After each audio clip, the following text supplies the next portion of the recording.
Yeah. Yes, I'm here. This is JD. Hey, Dave. And I think Kelly might be going to the school board. Kelly? I'll sit down until she shows up. Thanks. All right, welcome to all of you, and I'm Kim Pusey, General Manager of the Port of Umatilla and Chairman of the CDA. And why don't we just do, I think we've got time to do brief introductions. Greg, why don't we start with you? Rick Smith, Director of the CDA. Debbie Pedro, Columbia Development Authority. Emily Collins, CDA Project Coordinator. John Baker, Umatilla County Commissioner and CDA Board Member. Quinn Holtz, Morrow County Commissioner and CDA. Bill Taylor, Port Morrow Commissioner on the Port's alternate. Fred Ciari, I know you can help me. John, I'm Stephen Hathor, citizen. I'm Scott Mill, your Fire Protection District. Patrick Collins with Umatilla Electric. Lisa, why don't we do you and then go across again to Bob? Bob Long, Board of Umatilla Commissioner and CDA alternate. Fire Smith, City of Umatilla. I'm sorry, City of I just want to see if anybody.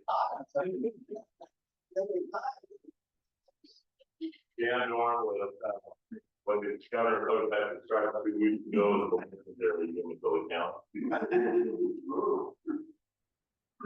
In the back, sir. Yeah. Gary David, very good. Michelle, are you going? Wait, the other rock's all kind of gone. No longer. Okay. Sorry. This is Brad, Board of Fire. Thank you. And Debbie, will you help us with those online? Sorry.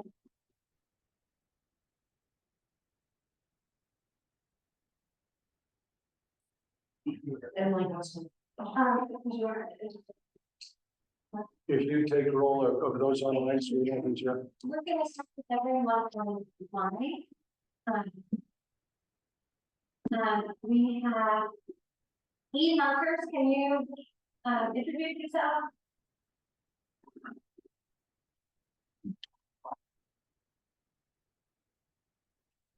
JD Tubby. This is JD Tuvey, C2IR Deputy Executive Director and CDA Board Member. Ray Akers. Bob Walder. This is Bob Walder, Community Development Director for Umatilla County. Jim Evans.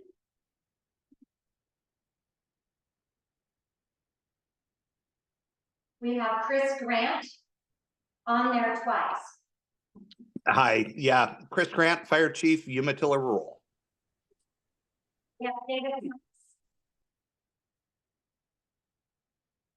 Morrow County Commissioner. We have Adam Hexel. We have Rebecca Flores. Hi, I'm Rebecca We Flores, have, historian. thank you. We have Morrow County Planning. Hi, this is Cameron. Abbott from Morrow County Planning. And then we have someone named Karma.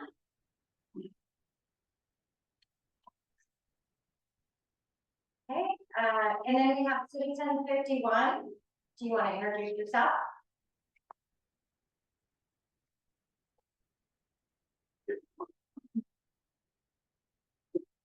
Thank you. All right, thank you. And thanks to all of you for attending here. We have an action item about a vice chair. Greg, can you help us with that?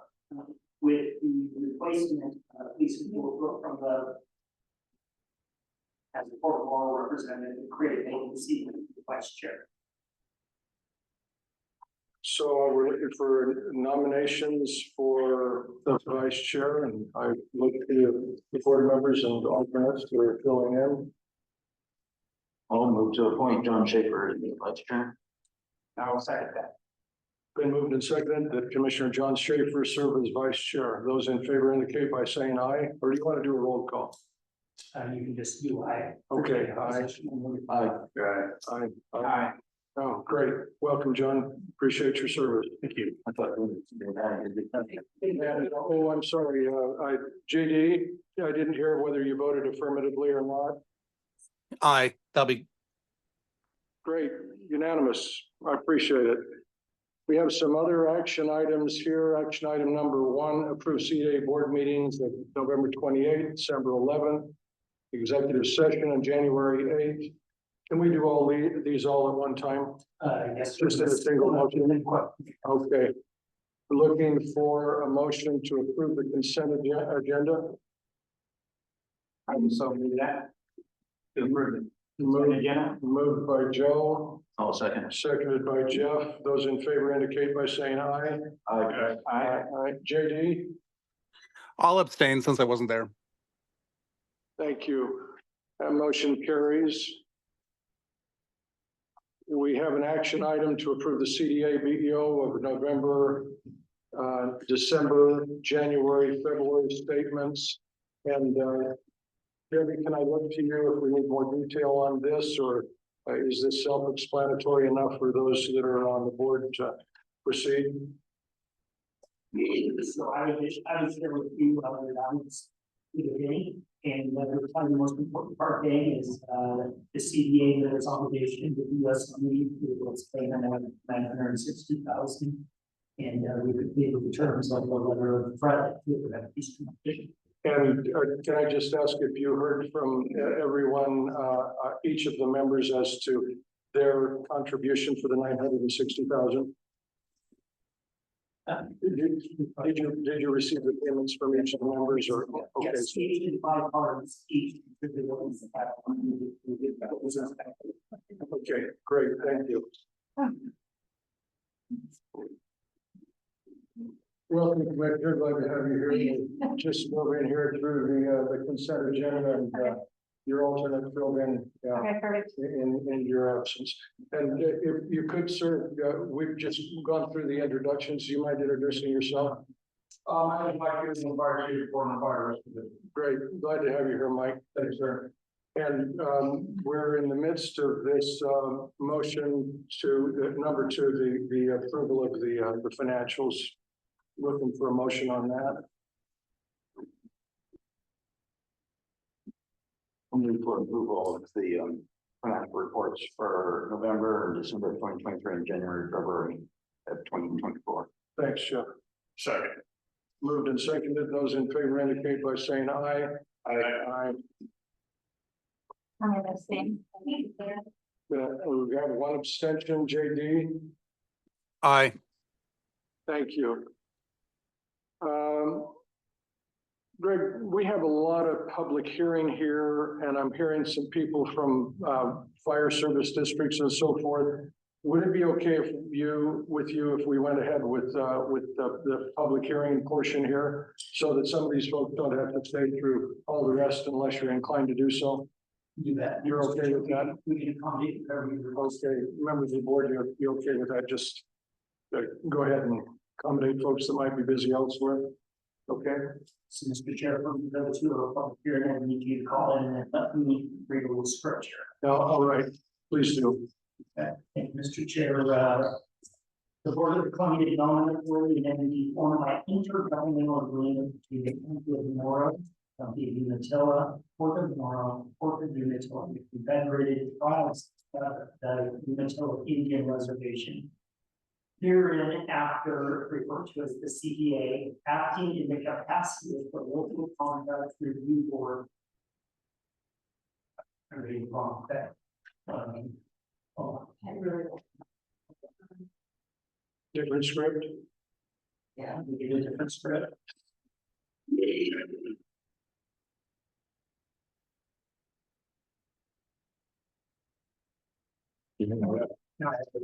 Sorry. Thank you, Mr. Chair, members of the community. The Board of the Columbia Development Authority, an entity formed by intergovernmental agreement between the County of Morrow, County of Umatilla, Port of Morrow, Port of Umatilla, and the Confederated Tribes of the Umatilla Indian Reservation, hereinafter referred to as the CDA, acting in the capacity as the local review board. And the assistant.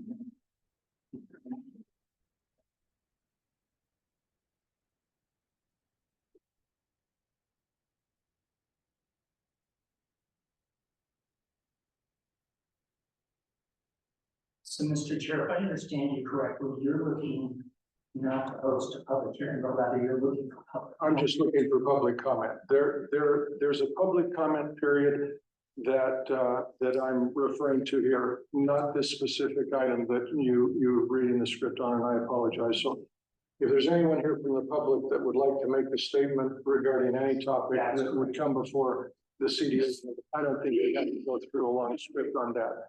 So do you want to have the individuals stand where they are? Would you like them to come to a microphone?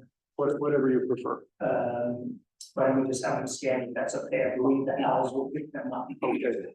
And if you could speak loudly enough that those on Zoom can hear, we'd appreciate that. So anyone who is here just to make a public comment, we'd like to hear from you at this point. Please. And if you don't mind, for the record, and I know you introduced yourself once, just reintroduce yourself again. Thank you so much. I am gonna sit because I have some notes here that I'm about to read from. That's all fine, whatever you're most comfortable with. My name is Scott Bell. I live in the area. I'm the director for the Oregon Fire Board. We are here to just let folks know what we're doing over in Oregon. Oregon Rural Fire Protection District is moving forward with the annexation of lands to our district pursuant to Oregon Revised Statute 478.702. This ORS is a relatively new statute that was signed into law in June of last year. CDA land is included in this notice of annexation. I am appearing in person to present this notice to the CDA and have an opportunity to discuss any questions that may arise regarding the process that has been described. According to 478.702, we are allowed to quote establish a covered area and include lands that are within 7 miles of a fire station in any other district.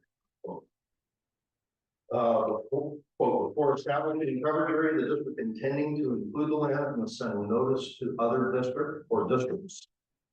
This notice was signed by the Oregon Fire Department board on 21 March of 24 and mailed first class UPS for United States Postal Service on the 22nd to the surrounding districts.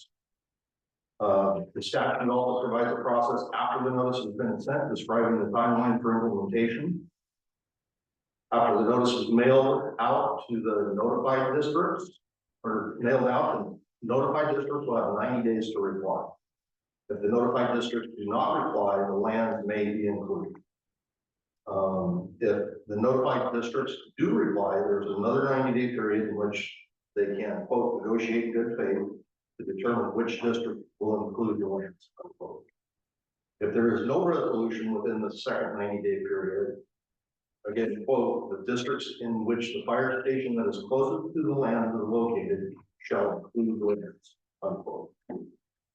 The description of the process after the new boundaries are established and are described in 478.702, the Oregon Rural Fire Protection District will provide the CDA with further information of this process completed in accordance with the statute. This statute allows Oregon Fire Protection District to add lands into its district that will allow the department to grow. Oregon Fire has a long history in our community, and this opportunity may allow us to grow, have the other local departments, our neighboring communities. The historical budget for Oregon has been meager at best, and because of the current zoning boundaries, we have not been part of the growth that has occurred in the area over the last several years. This annexation has the potential to provide some of the funding that is desperately needed in the area. Oregon Fire is excited to pursue this opportunity as a path forward to establish a plan to better protect and serve our community. Thank you for your time. Thank you. Did you submit that what you just read? Do you have a copy of that?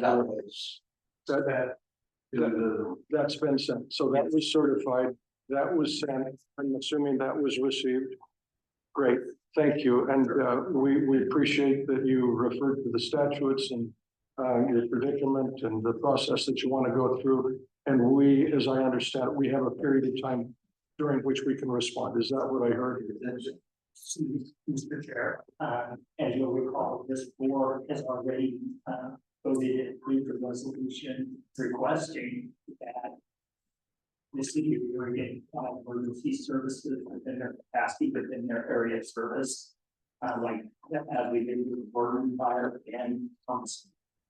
Okay. And I appreciate that and you coming before us and that you're continuing through the process and I'm assuming that we will respond to you, according to the requirements that we have. Yes. So, who else would like to, please, and if you don't mind introducing yourself. So I appreciate the Oregon Fire District, wanting to grab a little bit more land. I totally understand where they're coming from. We had a MOU with the CDA since September of 2023. We went before the Board of Commissioners requesting a legal annexation of those lands into our fire district. And they're What's the Board of County Commissioners? with Morrow County. That hasn't moved any more farther forward at this point. I would caution you from moving from our fire district to Oregon's as it's apples and oranges. For a professional fire district, we're out the door in national standards, 90 seconds, respond 100% of the time. And I'm concerned about what kind of coverage you would have in those areas. I've also done an IGA with Oregon Military Department so that we can work in cooperation with each other.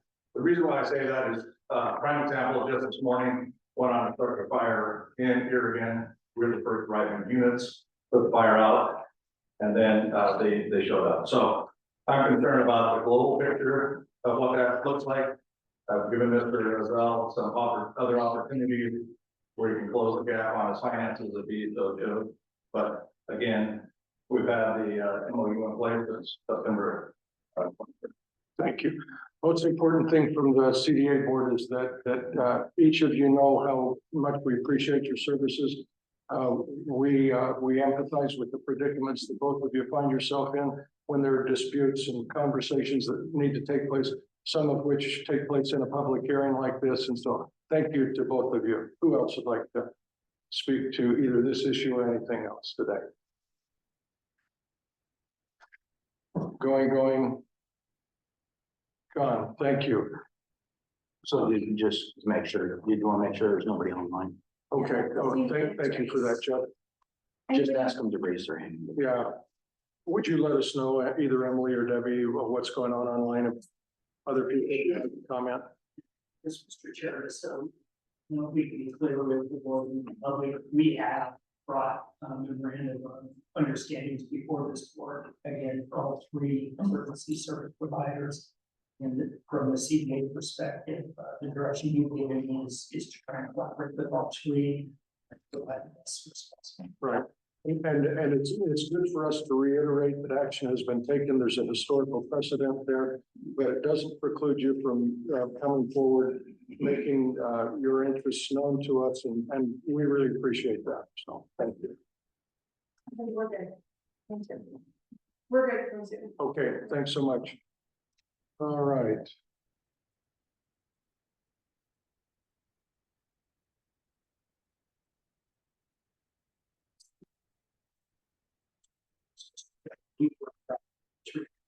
I'm going down through that. This is a big agenda, so we are on item number 3 of the consent agenda. Thank you. So there is a Port of Morrow report on grant expenditures through February 2024. Is that going to be an oil report, or are we just looking at it here? It's on the consent agenda. You might get go through it. It's for self-explanatory. It's for approval, or did we include that? We did the bundled consent agenda previously, so this is another item, correct? Our intent, Mr. Chair, was to have item number 1, 2, and 3 all part of the consent agenda. We dealt with those individually.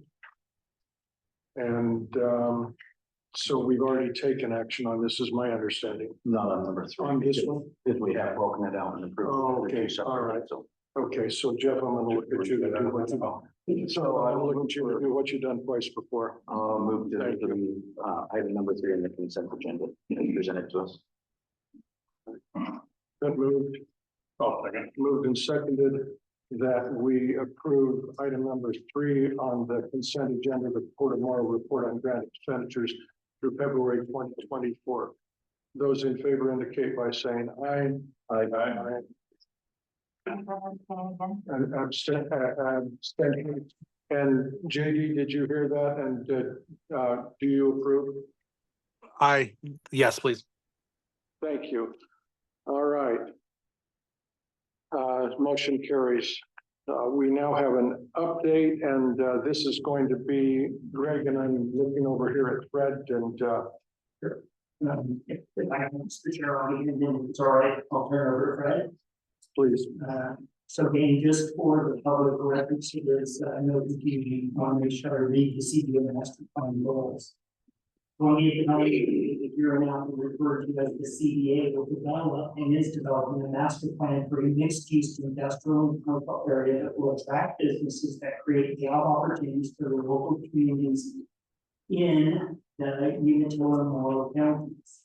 The master plan will be a living document that will be updated with time to reflect the goals and objectives of the CDA board of directors. CDA master plan requirements, and this is based upon Umatilla County Code only. Umatilla County Code 152.235 through 152.242 describes the development requirements for the entire CDA property, including the depot industrial zone. These requirements have 3 overarching goals as reflected on consolidated redevelopment plan for A, military reuse, accommodating the needs and plans of the Oregon National Guard. B, wildlife habitat with a special emphasis on subset habitat. And C, economic development, job creation, and tax base. I want to make sure I read this so we're all clear. Uses in the D1 zone are described as uses permitted outright, uses permitted with a zoning permit, and conditional uses. A list of uses allowed in the D1 zone can be found in the appendix. I won't read that today. This is the next bullet point is important. Umatilla County Development Code 152.1240 Master Plan and Design Review describes the requirements for a master plan. A master plan is required prior to issuance of a zoning permit for development in sub-area 1 because of the unique size and location characteristics of the sub-area and the potential range of uses. Sub-area 1, as designated on the map, track G, and also referred to commonly as the L-shaped or interstate shaped parcel located at the interstate corner of the CDA property. The master plan report only addresses the requirements of Umatilla County as related to sub-area 1. No master plan, Mr. Chair, no master plan is required for tracks H, F, Wildlife South, and Wildlife CTYR in Umatilla County, nor, Mr. Chair, nor any parcel located in Morrow County. Let me read that last part again. Nor any parcels located in Morrow County. I do want you to know, Mr. Chair, that Umatilla County has been fabulous to work with as we're putting this together. Fred has been fabulous bringing his expertise. And I think you okay, Mr. Chair, with that introduction, I can turn it over to Fred for an update. Thank you. Well, thank you very much. I think you summarized it very well. We follow the process, again, specifically to Umatilla County requirement for the sub-area 1. And we had a brief review with the county planner. So they have looked at it, the information is available for all of you. And we appreciate some of your input before we get it out of the draft and into the final form. We reflected some of the inputs that the county planners for Umatilla County planners have given us, and it's reflected in the report. but it's still in the draft form and still we hear further from the board. The reading, the conclusion, the report is in 10 section, called master plan section 1 through master plan 10, it addresses all of the utility. Really, on the conclusion and recommendation, there is 5 items that it requires the board's attention. Because you didn't have authority to go beyond what we have.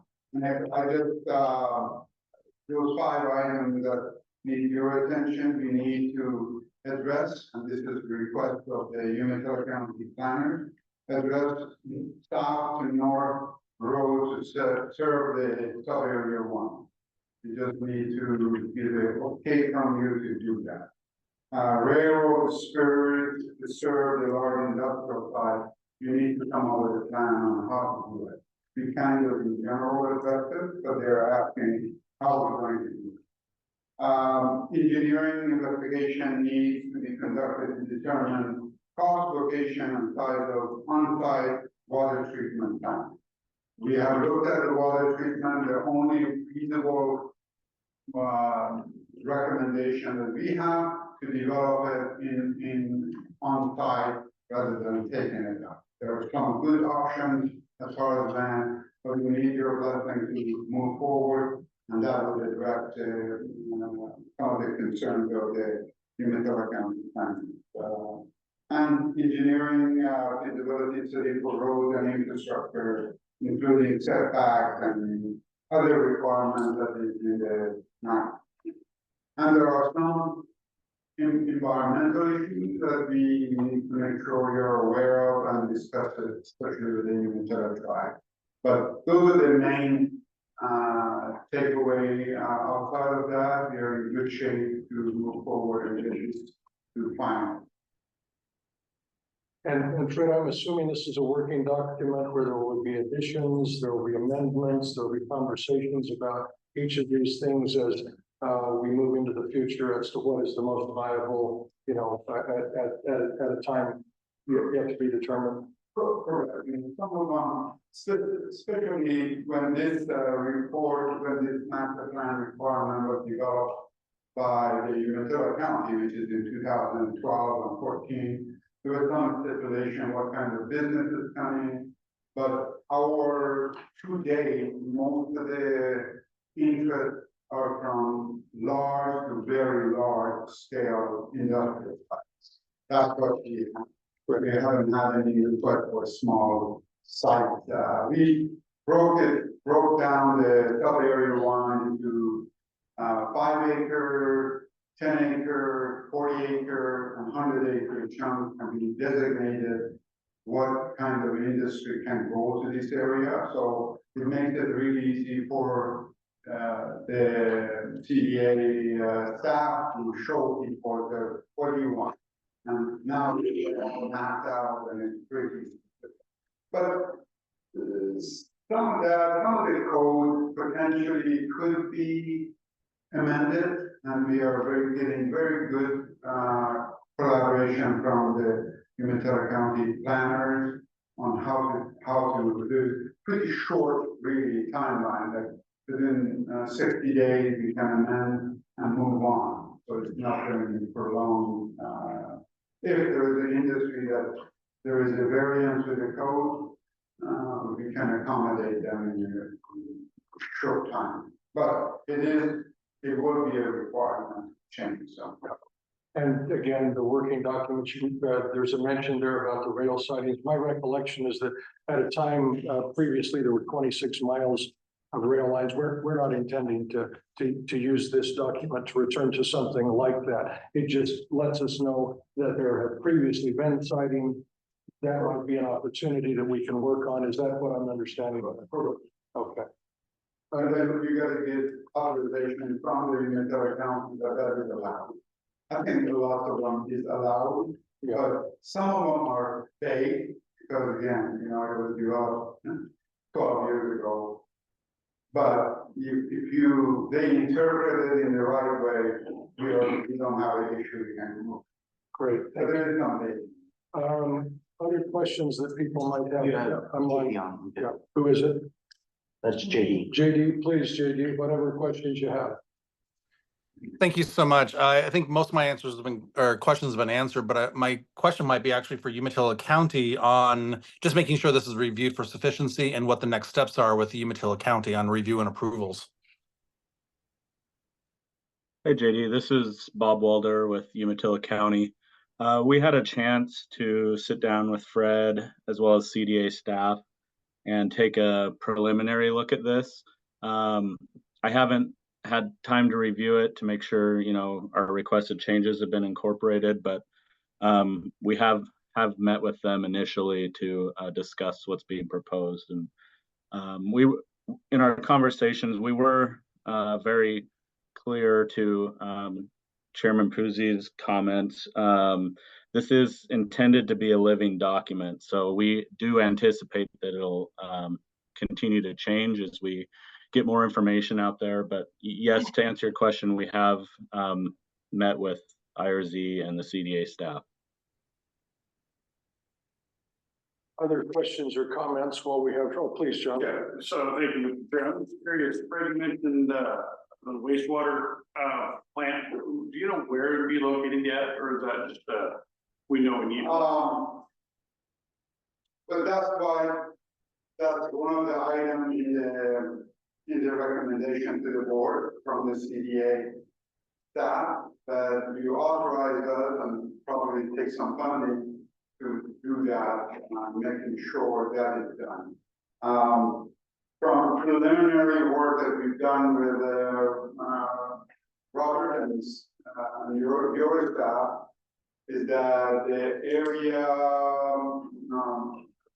the G, or in the central part is below the grade, and it could flow easily there, and it's outside, so that would be the area that we identify. This is in the report, shows preliminary stuff. That would be ideal from engineering perspective. But beyond that, we don't know much on cost and all that. But it could be done really fairly quickly and easily, but it needs your recommendation. And Fred, I'm assuming, and maybe Commissioner, you've had conversations about the designation for the recharge area, what that looks like, those sorts of things. Is that part of the plan as well? Yeah, because we do have that easement for the recharge basin, and Fred's staff is working very hard on that, give and back. Yeah. Yeah, great.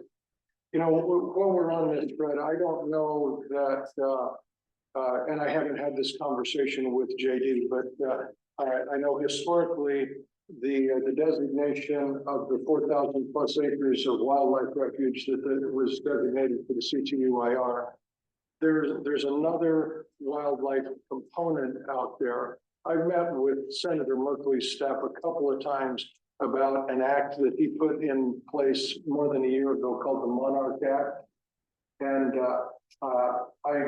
I think that we should consider whether or not we can work with the senator in moving forward on that. But I want to work very closely with the CTUIR, because some of that would include having milkweed or something like that, so that we've got food for pollinators. And I don't know if that conflicts with what the CTUIR has in mind, but I hope we can have an open door and an open dialogue about those kinds of things going forward, so we can all, be really good partners and end up with, the very best for the region out there, industrial, everything from industry, commercial, and environmental. So, yeah. And Bob, I haven't mentioned this to you, but I hope that would be something that could be, part of this as well. I just want to make a correction. It was the sub area B, instead of B. That's the area that potential for the wastewater treatment. Yeah, great. Your suggestion we will definitely take into. All right, but I think bottom line, I don't know of anybody in this room that doesn't want to have all the pipes and wires and infrastructure that is necessary for us to do the very best job we can by the region. So I appreciate your work, and Bob and Commissioner Shaker, Commissioner Doyle. Thank you. Any other questions for Brett while we get Greg? Mr. Chair, just to wrap up this, I want to be very clear for the public that no decisions or action are taking place as it relates to the implementation of wastewater. In answer to the good commissioner's question, within the resources we have right now, we're trying to take incremental steps on what we can accomplish. Wastewater is going to require a tremendous amount of research and diligence, along with financial resources to complete that, so we do not impact a watershed. All right, great.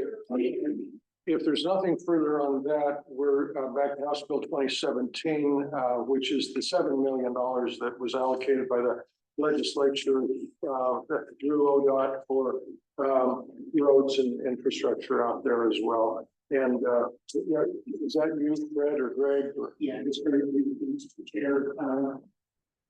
Number two under update, followed into actually item number one. We want to share with you that House Bill 2017, which did appropriate $7 million for the development of an industrial road, CDA's property, is moving forward. The board has made it very clear to staff that those resources are to be split 50-50 between the two counties. The one thing I have done is ask Anderson Perry, to the leadership of IRC, to do the entire design to know what that would cost to go from Interstate 82 all the way through Umatilla County, Moore County to the property line. And today, using today's dollars, if we were to fund that, we're looking at something from the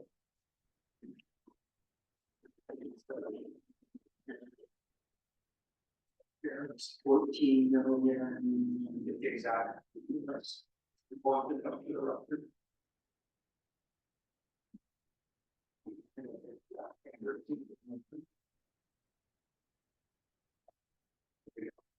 So the total estimated project cost to do the entire industrial road is $14,391,000 today dollars.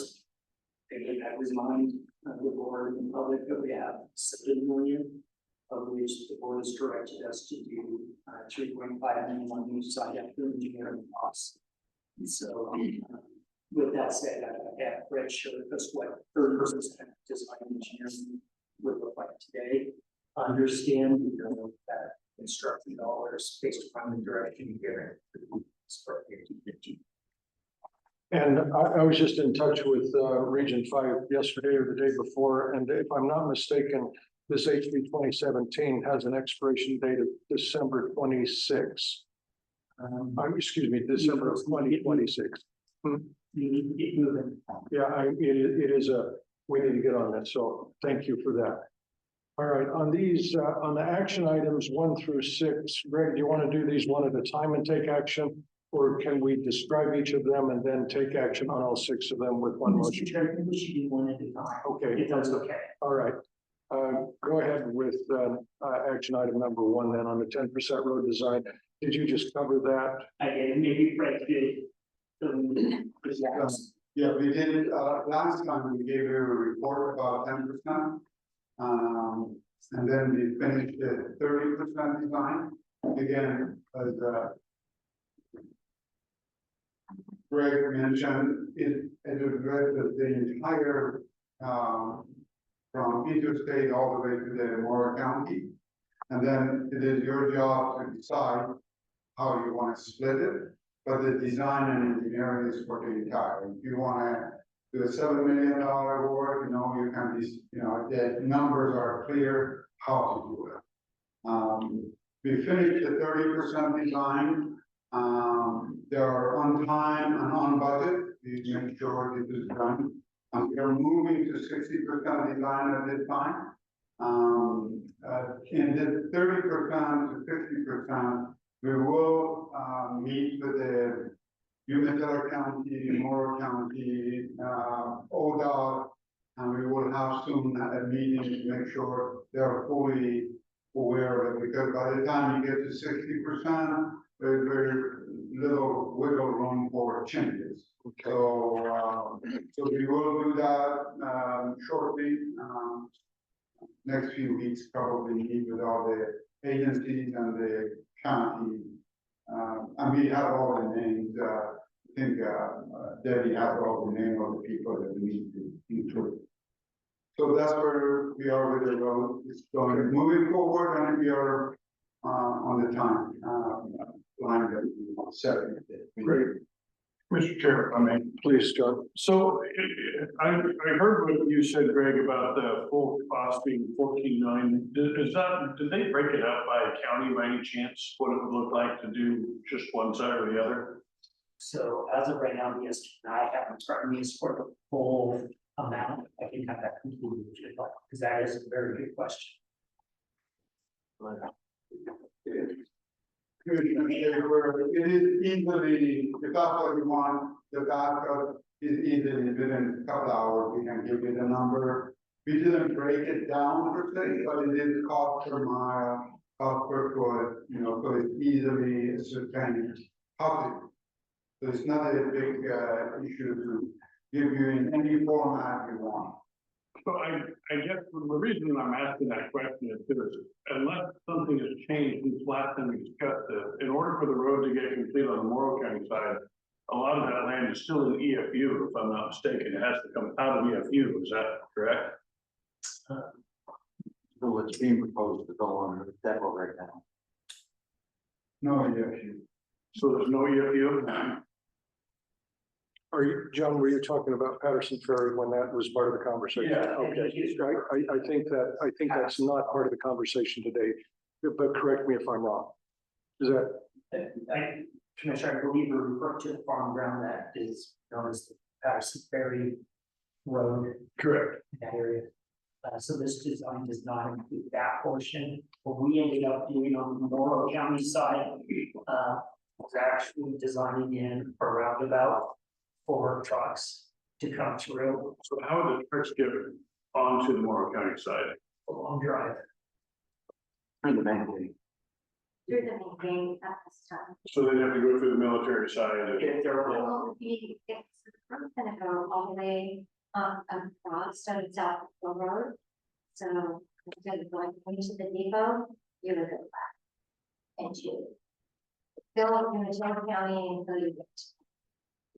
But that comes out. it's Commissioner, it's awkward. I guess my question is that really the best use of our funds? I would share with you, that's the direction your staff has been given.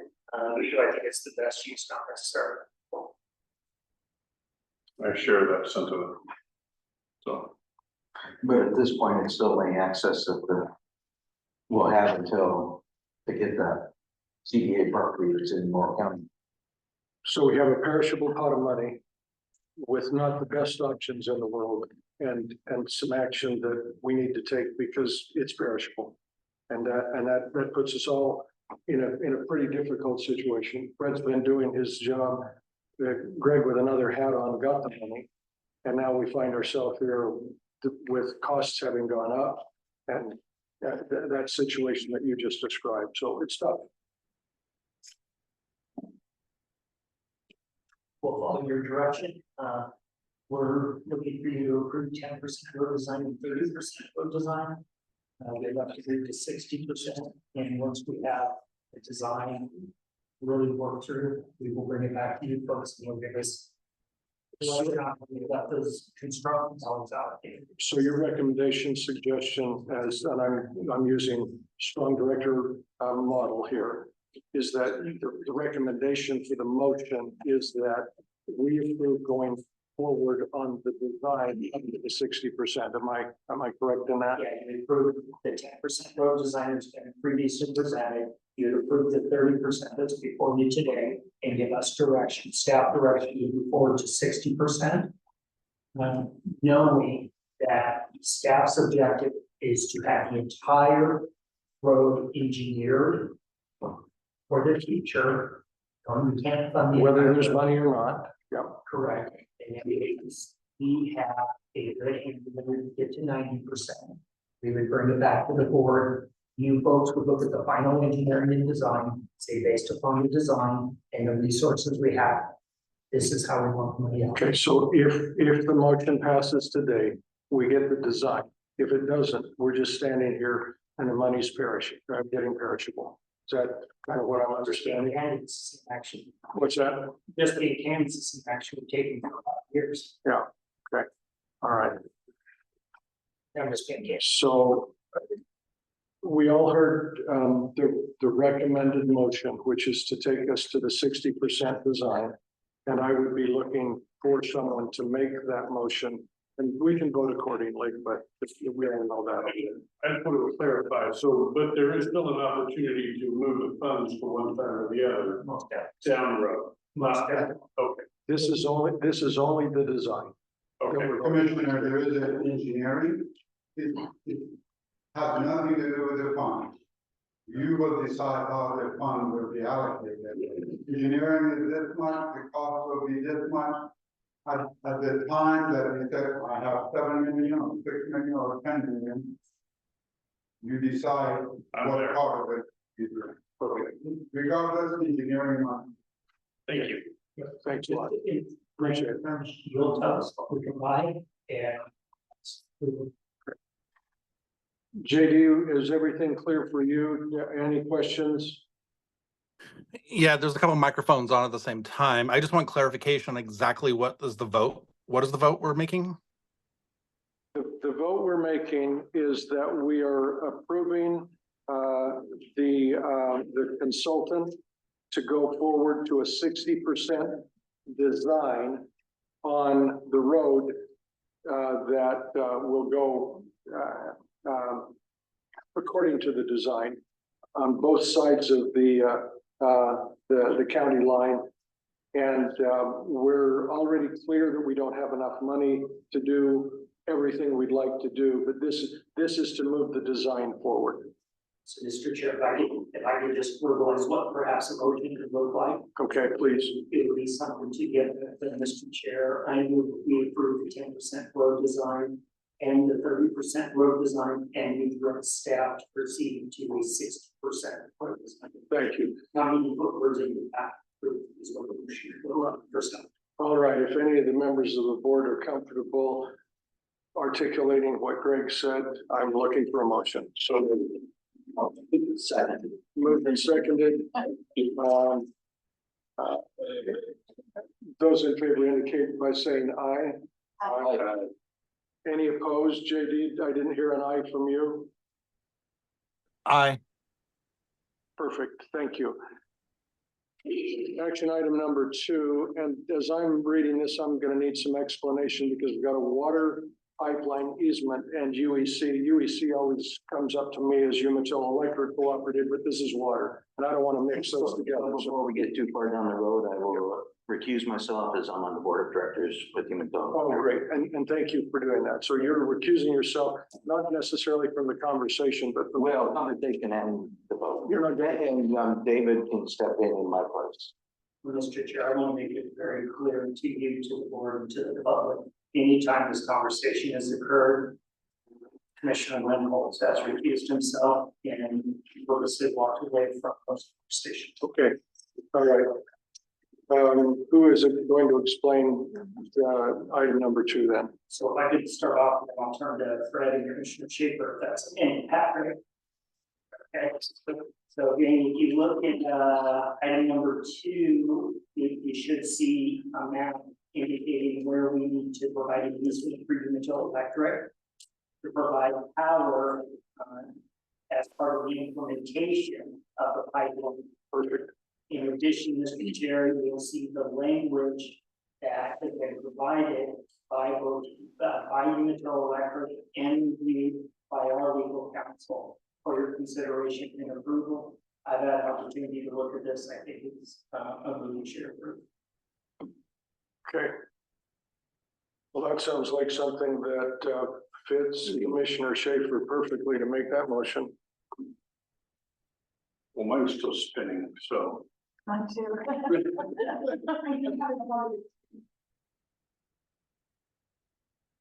Okay, so that is where the recharge basin is, The recharge basin is right underneath of it, is that correct? So it's, I guess, in after volunteer to all electric, we've been. IRG has reached out requesting service. What companies provide service, but we got service, we offered it easier to protect our facilities. So we presented our standard user template that we created, the CDA, along with an exhibit. To record and memorialize our easement for the service. Mr. Chair, they said that we're requesting UEC to provide power, and therefore, with that, we have the need for us to request that they operate with entities. Do you need to look at mine? Christian? no, I'm just, now I've got, I don't know what this is. And then mine's doing the same thing. Just hit turn off. It's just asking you for points. And see what we got. Now it's. Okay. Let's. Think for that one. That's what I think it's right here. Is that, am I correct? For some reason your lead seems. I believe that's what they're talking about, yeah. That's your talking. Where is that? Sorry, Jim, the note here. And yes. I think this is, Sorry. it's like I realize I'm an Android guy. So this document is the same thing as what's on that list. Yeah, and I'll work on all theirs. Same fashion. Yeah, see, he's just showing off over here next to me. So yeah, long story short, we need power to operate the system, and without an easement, we couldn't get power there. Is that pretty much a fair statement? Yes, sir, that is correct. So you're needing an easement from the CDA for power. Correct. Mr. Chair, I move to authorize an easement as presented by UEC for power for the water, for the ordinance project. It's been moved and we have an abstention, so I'm looking for a second. Either with you, Commissioner, or with, I'll second that. been moved and seconded that, the CDA approved, an easement for, electrical service from UEC to the ordinance water project. Those in favor indicate by saying aye. Aye. Aye. And so we have 4 ayes and 1 abstention. Thank you. And David actually voted in my behalf, All right. or for Morrow Yeah. County's behalf. I voted aye. I voted.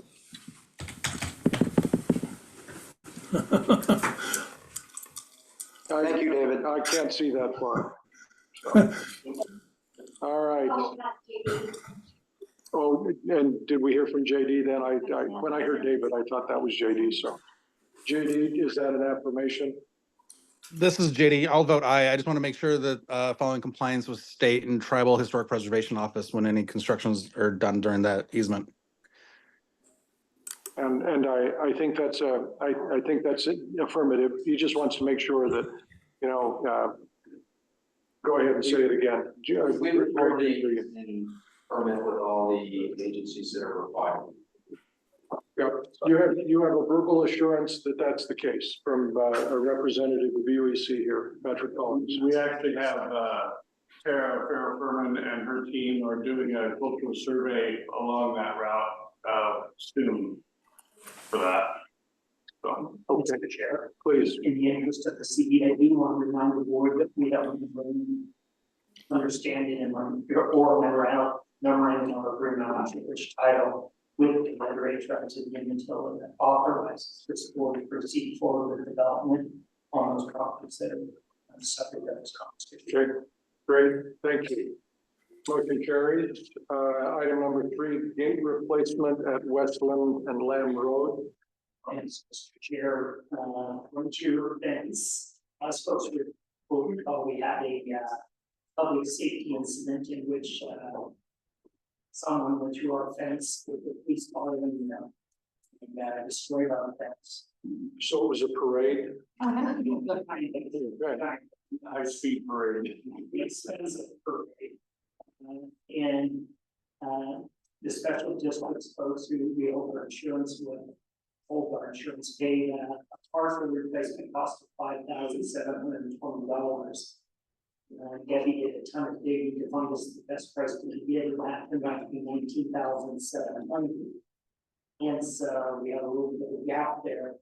And so each partner is being billed or has been billed $2,796 to replace that fence. It's a coded gate. Each of you will receive a code, so anytime you want to go in there, you can. And with that said, according to my notes, Debbie, correct me if I'm wrong, but each partner, we have received payments from both the ports and the counties for this, but we are waiting for payment from the Confederated Tribes that they can actually work with. So we'll just make sure we do that. Okay, so along those lines, our emergency manager has a couple of issues out there that we have some items stored in.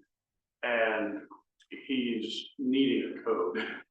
So I gave him a code that we have, but in the meantime, a temporary code to get out there. So, but he will need a code. Just want to put that out there. Was that, would you go for you, Debbie, to get that? Yeah. Okay, One of the county will contact me. okay. Maybe I'll do it if you're after the meeting. Thanks. I'm sure all five CDA partners, if anyone needs access out there, maybe your staff will get access out there, maybe your contractors will get access. Just let us know, we'll make sure. Code is shared. Okay, Is that the only access? You can go through the organization about that they're really asking us not to, so really don't have. But if it's in Morrow County, you have to go through the national park. Or roll the dice that the fence is open. It is rolling the dice. okay. All good on that one. Item number 4, Quick question. Sure. This is JD. go ahead. Quick question. So I know, I believe this is one of the invoices that Debbie sent over to us a while ago, and we're still sorting through those in the transition from when Don was on the board to me. And so we're sorting through those with Debbie. We're just marrying up the board actions of the CDA to the invoices that were sent over. And so, because we have to do it on our budgetary side for auditing purposes. So we're just sorting through that, and we'll get all our bills paid as soon as we get all those things all lined up. So we're working with Debbie on that. Thank you. Yeah, Mr. Chair, and excellent. Yeah, that's been excellent partner. Great. Item number 4, check account signers. That's maybe a Debbie item. I chair this for Mr. Chair, then we need to update our signers on the checking account. We have 2 new members in JD and Kelly. And so, we need to have a motion removing Don and Lisa and authorizing, JD and Kelly. One of the things that I do want to share, and I'm not sure strategically how we work through this, is we do require 2 signatures. And so Kelly, we're going to be relying on quite a bit to look at checks. In the past week, at least a year, we go upstairs and do it. It's not a problem. It just needs to require additional information. Yeah, proximity matters. Oh, yeah, that's great. Somebody comfortable making that motion that we remove the 2 previous signers and Yeah, Mr. Sampson and basically and add Kelly and okay. Mr. Chair, since my name is not one of those listed, I'll go ahead and make that motion. Okay, So, Mr. Chair, I move that we remove Don Sampson, and Lisa Milthorpe from being signers to the CDA, and we add D.B. Tevy and Kelly Dory. And I'll second that motion. moved and seconded. You heard it. Those in favor indicate by saying aye. Aye. JD? Aye. Aye. All right. Hearing no opposition, motion carries. Item number 5, the IRZ work with GSI. It's Waterloo, I'm assuming, Fred?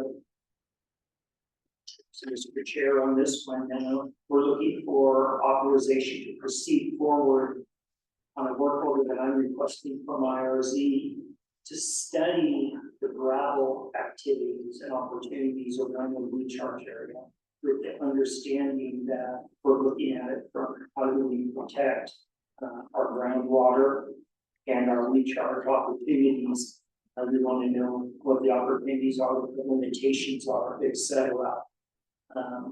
And so, the IRZ believes approximately $20,000 to do that study and be able to provide much greater information to our ag folks, to our recharge folks, et cetera. Understanding what's underground, not just what's on the surface. All right. Looking for a motion to approve that work going forward. It's right in your wheelhouse, Commissioner Shaker. Yeah, it's good. Mr. Chair, I move approval. I'll second. Moved and seconded that we proceed with the work between IRZ and GSI. Those in favor indicate by saying aye. Aye. Aye. Hearing no opposition, motion carries. Item number 6, CDA policy and procedures update anti-discrimination. Yeah. Mr. Chair, members of the committee, if you recall, make this for sorry. One of the things, one of the legacies of Mr. Simpson was encouraging us really put together a procedural and operating manual. And there was a tremendous amount of wisdom in that guidance. As part of that, I believe we need to adopt a policy and procedure on anti-discrimination, and you'll see a link under item number 6 spells out the language. We could be all of the policy. We think that right just for the record. Okay. The Columbia Development Authority shall comply with applicable federal civil rights and Oregon state civil rights laws and does not discriminate on the basis of race, color, national origin, religion, sex, families with children, marital status, honorably discharged veteran or military status, sexual orientation, age, or the presence of any sensory, mental, or physical disability, or the use of a trained dog or service animal by a person with a disability in the administration of its programs and activities. Mr. Chair, we've done the best we can in our due diligence that this is a comprehensive anti-discrimination policy. We would encourage us to include this as part of our manual. Great, thank you. Welcome to the 21st century. We appreciate that. Someone want to make a motion with respect to updating our anti-discrimination policy? I move that we update policy as read, stated to the bylaw, is it a manual? Yeah, policy. Policy level. Thank you. I'll second. Been moved and seconded. Those in favor of updating our policy manual with the current anti-discrimination language that has been described indicate by saying aye. Aye. Aye. Hearing no opposition, that motion carries. We And move on. is Please. that on the CDA site? Available? It would It's be, adopted, we need it on there. okay, but the manual is on there currently? No, I didn't think so. I was. Yeah, I think so, but I'll send it to you. I'll get it. Thank You you. can get that. We should have it. New business. Brick warehouse building number 403, used by Umatilla County. I don't know who's giving us the information we got, but Just, Mr. Chair, really quick, Umatilla County has requested the opportunity to use one of the brick warehouses to store equipment and materials, to facilitate the project that they're taking out there. I think it's a good use of the building. It's, the CDA and it's the region. these are those red buildings that we drove past the other day as we were coming back to the memorial area. Okay. To do stir chairs for $1 a year, and verification around that, the Williams girls. enter into a lease with the homeowners up there. And then this is also a request. It's one month, yeah. Down a little bit, maybe. Item number 2, second verse, same as the first. They're different, and I'm sorry, I was joking, I should have paid attention, we had a motion to approve. I don't see that there's a motion to be made. This is not an action item. This by my agenda, this is just information. I'm not seeing it as an action item, but I'm happy to be corrected. So, We consider it as an action item, just to confirm. yeah, can we do all 4 of them at once?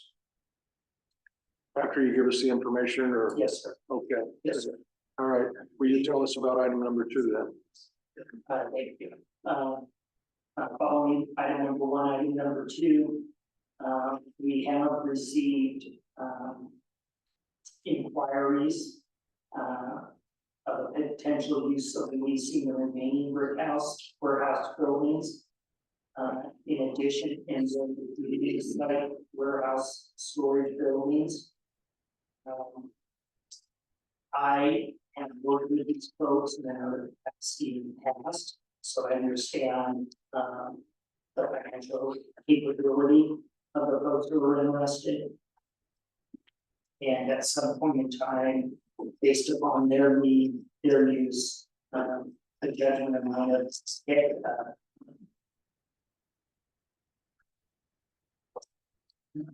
right, they're fitting in our community. Sorry, I just went blank.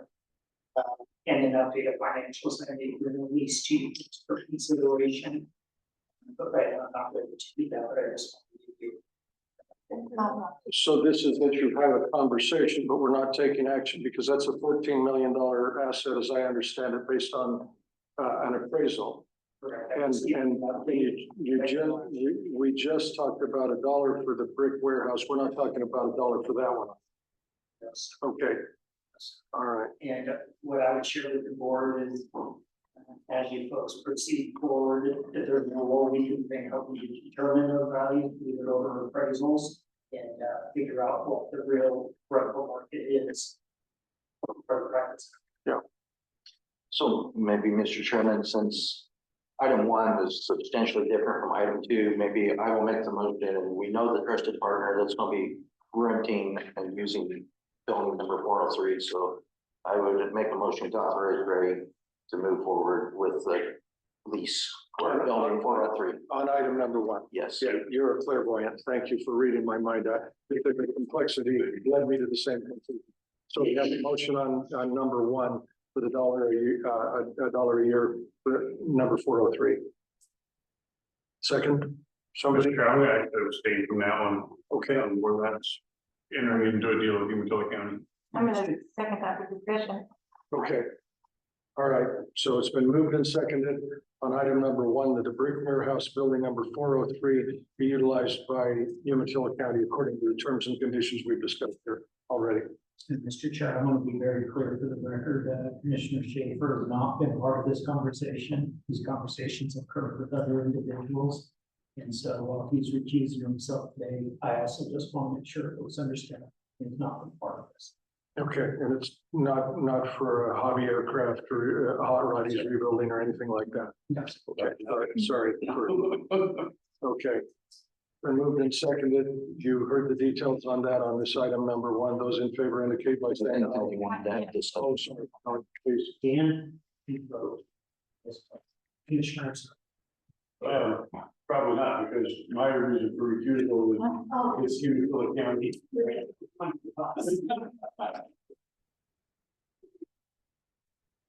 Oh, that's fine. Is without seeing the lease, is it, how long is the lease? Is there a time period? I was gonna just do 1 year, 1 year for the coverage to the county, and then we need to do an extension. To you folks. Yeah, great question. Thank you. I guess my next question is it fair to evaluate what that building would be worth to the private sector what it would be worth to one of our, to the county. Do we need to look at that? I guess my view on it is that they're actually a one-fifth owner of the building. Since they're one-fifth partner of the CDA, they're using their own property. Or, you know, it's our property, but they are an owner of it. And it's, So we're allowing them to use. and property actually, at their own. I would just say it's been vacant for a long time. And I would welcome a tenant, just because it helps keep it in better condition than it deteriorating. In a perfect world, we get a buck a year for those other two Okay. warehouses out there, yeah. Thank you.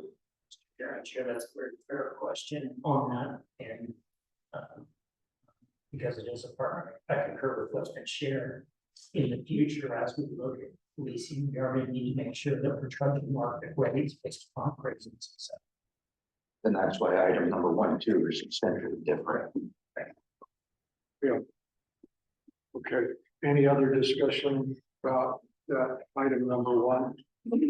So we have Jeff, you made a motion, Yes, and then there was a discussion, did you? she said. Okay, so been moved and seconded that we proceed on the lease of building 403. Those in favor indicate by saying aye.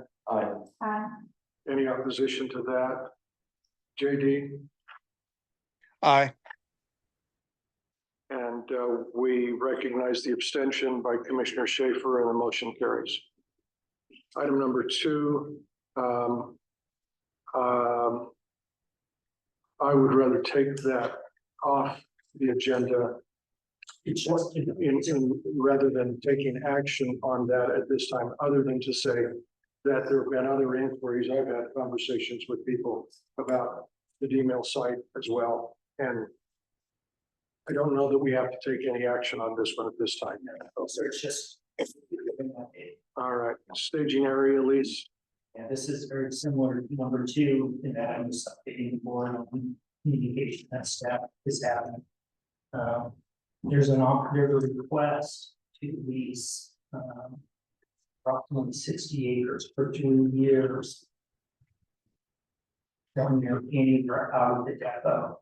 And we intend to do some site upgrades, bring in a little bit of power, fencing, and use some surface maintenance. And then storm materials. I can see the 3 elected officials where there could be additional asked on this project. And so I'm not ready to bring it forward into executive session for a mental conversation, but I do want to let you know we have a very viable company that's looking to please succeed. Do you have an NDA with them, or are you just maintaining the confidentiality that you have had with them? Okay, so there's no action on the staging area other than you've been having some conversations. That's correct. Okay. And again, the reason I really want to bring this forward is we do have 3 elected officials to the constituents, and this is probably what they're going to Okay. Item number 4, is this something different than what we heard about earlier with the Oregon Rural Fire and Protection District? I just want to on the record. As your CDA director, my number one concern is emergency response out there, whether it's fire or any other form of need. So this board has already passed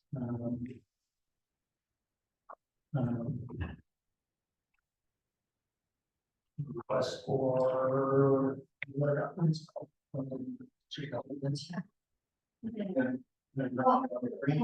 Yeah, and tell you and. I think that and I, MOU with Hermiston, Gordon, and Urigan. And how it played out in terms of the annexation between the counties and the cities and those folks. Want to see them. Okay. At the end of the day, we're gonna be one more. And hope someone shows up. All right. Moving on, I think, to old business. Yes. Property line adjustment. Yeah. Okay, so, I'll make sure I really.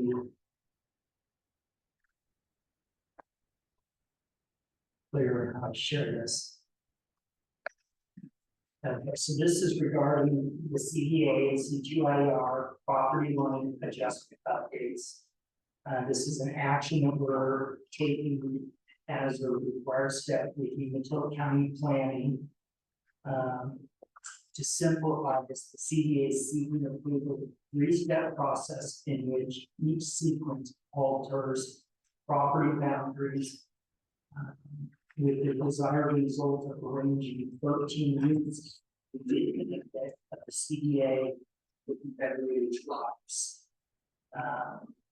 Right now, in the Cleaver land, Cleaver farming. Is this the conversation that we had when Don was here and he Yes. was the one that put together the numbers that we Yes, needed? what I'm thinking he was, is surely where we are also promoting historic. All right, thanks. This conversation, so it's definitely nice. You're fine. So at the end of the day, we need to create 13 units and subdivided into 13 units. So we're working with Umatilla County planning on this.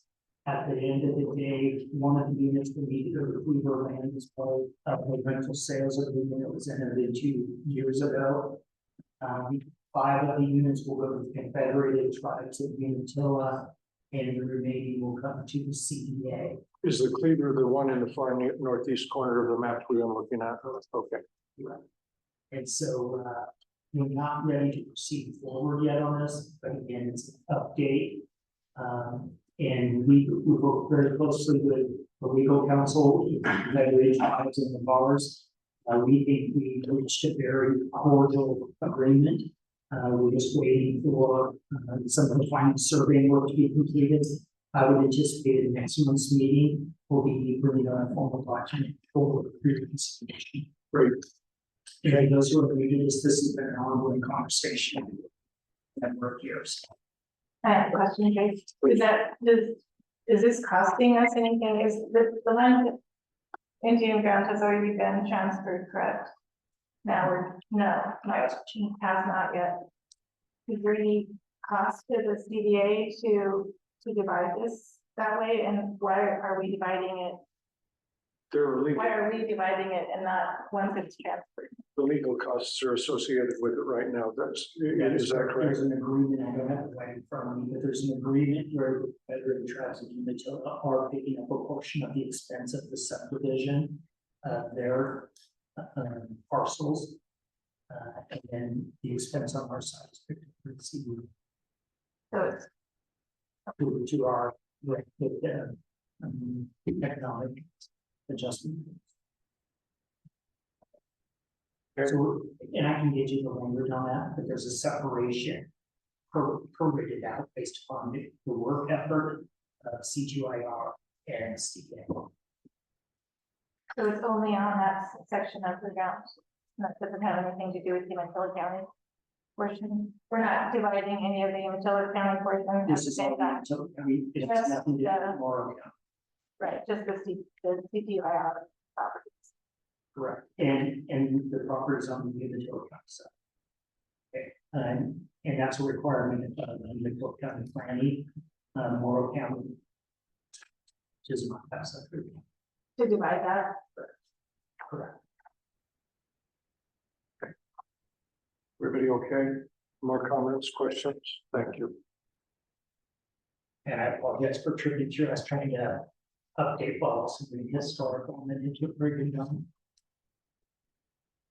We now move to the open public hearing portion where you have something that you want to read to us that we thought that we were doing earlier, but we weren't. That is correct. Okay.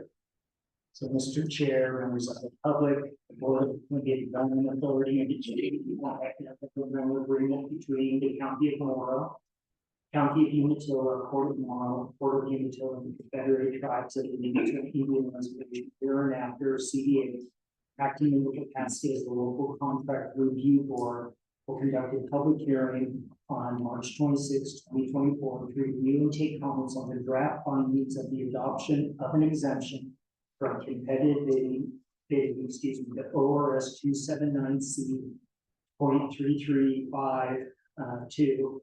If the approved if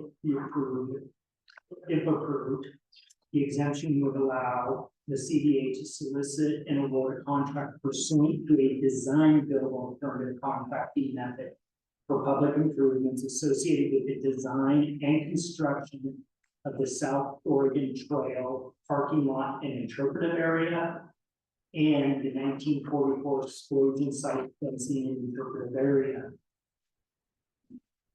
As the public knows, there has been, began at 1 p.m. by in-person or in Zoom, and interested parties were encouraged to attend. Mr. Chair, the reason we're asking for this exemption from competitive bidding is because of the nature of the project and that the cost to engineer and then hire a contractor to build would be significantly greater than working with a contract to follow the design requirements we would provide and just have that. Thank you. Commissioner Gordon just slipped me a note that I failed to open the public hearing. And so if we're all okay with being retroactive with my error in not announcing that, then Greg doesn't have to read that whole thing again. So everybody okay with that? I'm just looking for nod feedback. Let me just read it, Mr. Chair. So we opened the public, we are now opening the public hearing. And I'm going to read it. And you're gonna read it again, okay? Here it is.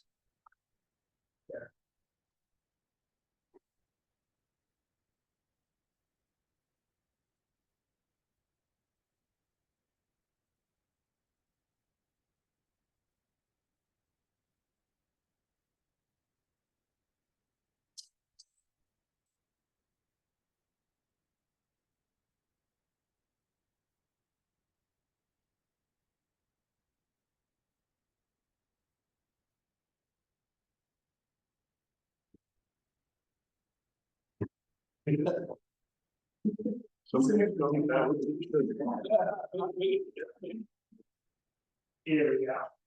Mr. Chair.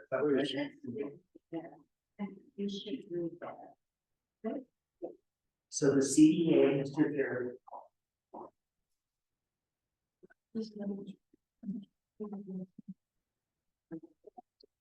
The one you're on is the Board of Columbia Development Authority, comma, and entity, Yeah. that's the paragraph. That's the of the- It's in the.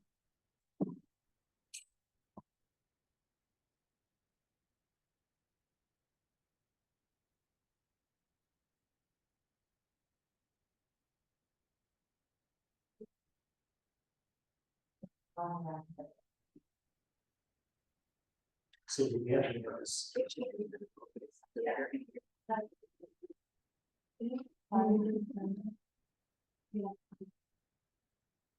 See what you started.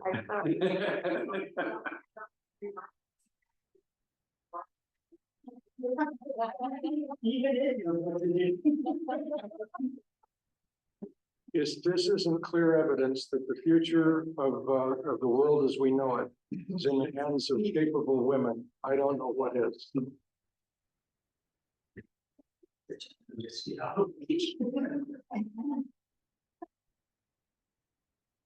Paper copy right here, Greg. For the public hearing? No, because you don't have like a full thing for that. On the, it's in the agenda. No, That's the exemption.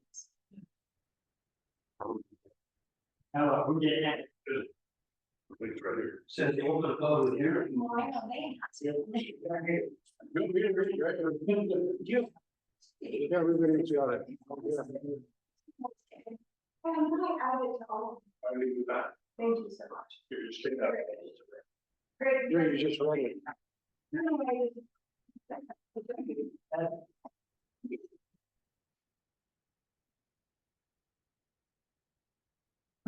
Thank you. What? Read all this. Yes, no, that's good, thanks. This has, You guys may want to go something.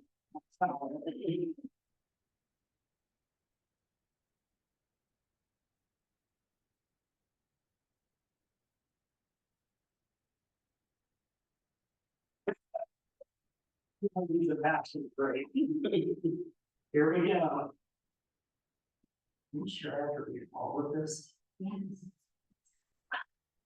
Finding of facts supporting the exemption from competitive bidding requirements and allowing the use of design build for the South Oregon Trail parking lot and interpretive area in 1944 explosion site density and interpretive area, which will be located at the former utility vehicle depot, hereafter referred to as the project. Before the Columbia Development Authority Board, one, background. The CDA proposes to build a new ADA compliant parking lot and scenic overlook area. The CDA is proposing to use an alternative to the competitive bid process and employ a delivery method known as design build. The design build contractor will be evaluated and selected based on specific experience and financial background, general approach to design build contracting, and site-specific approach to the project. 2, findings regarding required information, definitions. Oregon Revised Statute ORS 279C.300 states that the policy of the state of Oregon is that public improvement contracts awarded under this chapter must be based on competitive bidding, except as otherwise specifically provided in ORS 279C.335. ORS 279C.3302 findings defined as used on ORS 279C.335. Findings means the justification for conclusion that a contracting agency or state agency seeking exemption from the competitive bidding requirement of ORS 279C.3351 breaches based on the considerations set forth in ORS 271.335 ORS 279C.300 requires competitive bidding of public improvement contracts unless specifically accepted or exempted from competitive bidding as provided under 279C.335. Under ORS 279C.335(2), a local contract review board may exempt certain public improvement contracts or classes of contracts from competitive bidding based on the following. Number 1, the exemption is unlikely to encourage favoritism in awarding public improvement contracts or substantially diminish competitive or competition, for public improvement contracts. 2, awarding a public improvement contract under the exemption will likely result in substantial cost savings and other substantial benefits to the contracting agency. Your turn for 2 pages. It's like reading descriptions and on me, pass it around. It's a chance to read it to you. We start. Okay, for the reasons set forth below, it is recommended that a design build contractor be selected by utilizing the competitive proposal process in accordance with ORS 279C.400. The design build proposal is advantageous for this project because it allows the contractor to be involved in the early design process, providing an opportunity for value engineering. It allows the contractor to customize its proposal to suggest creative and innovative approaches to the project execution. The design build proposal process limits CDA's exposure to some risks, including disagreement between the designer and the contractor, and reduce errors of the contractor due to the contract document interpretation and enforcement. It allows for efficiency in the design and construction process, which will result in time savings and project completed faster than a typical design build delivery method.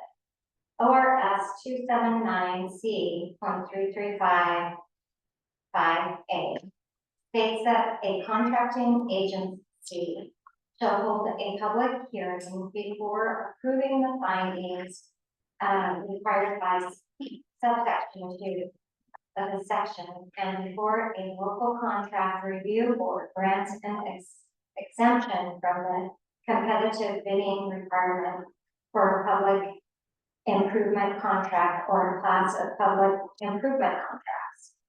ORS 279C.335 5B states that notification of the public hearing must be published in at least one trade newspaper of general statewide circulation a minimum of 14 days before the hearing is reviewed.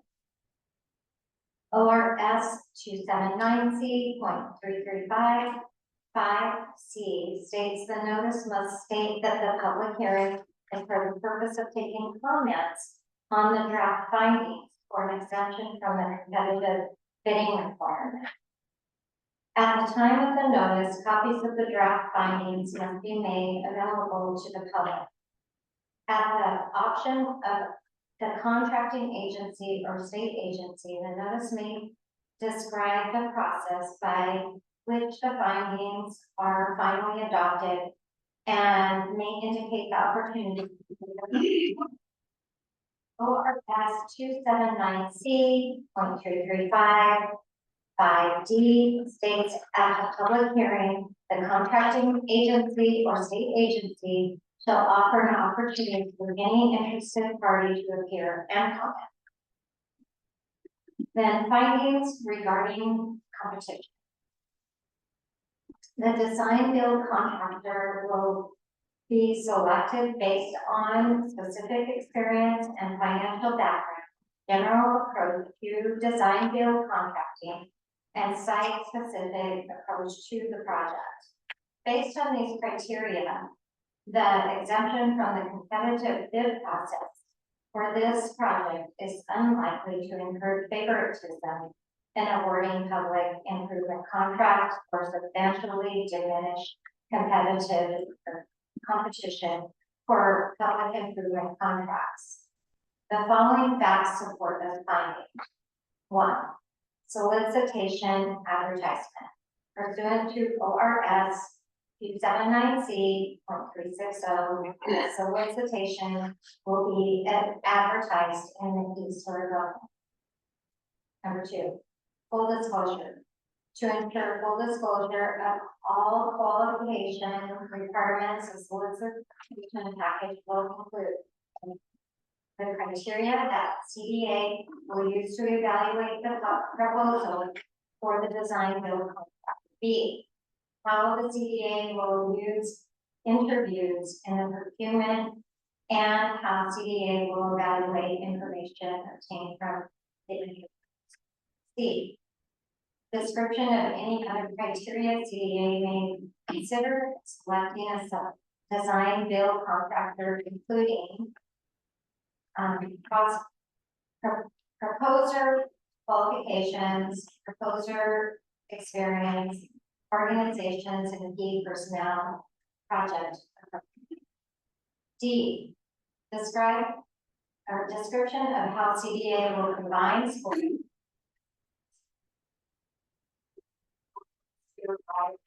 proposers, final score ranking. E, state that CDA will not pay any amount that exceeds a fixed price guaranteed maximum price for other maximum price specified in the public improvement contract unless there are material changes to the scope of works for the public improvement contract and the parties to the public improvement contract agree in writing to the material change. That state that the contracting agency will conduct the procurement in accordance with model rules the Attorney General adopts under ORS 279A 20.5.3. Let's give everyone a chance. Okay, your turn. He waited for you to put that in.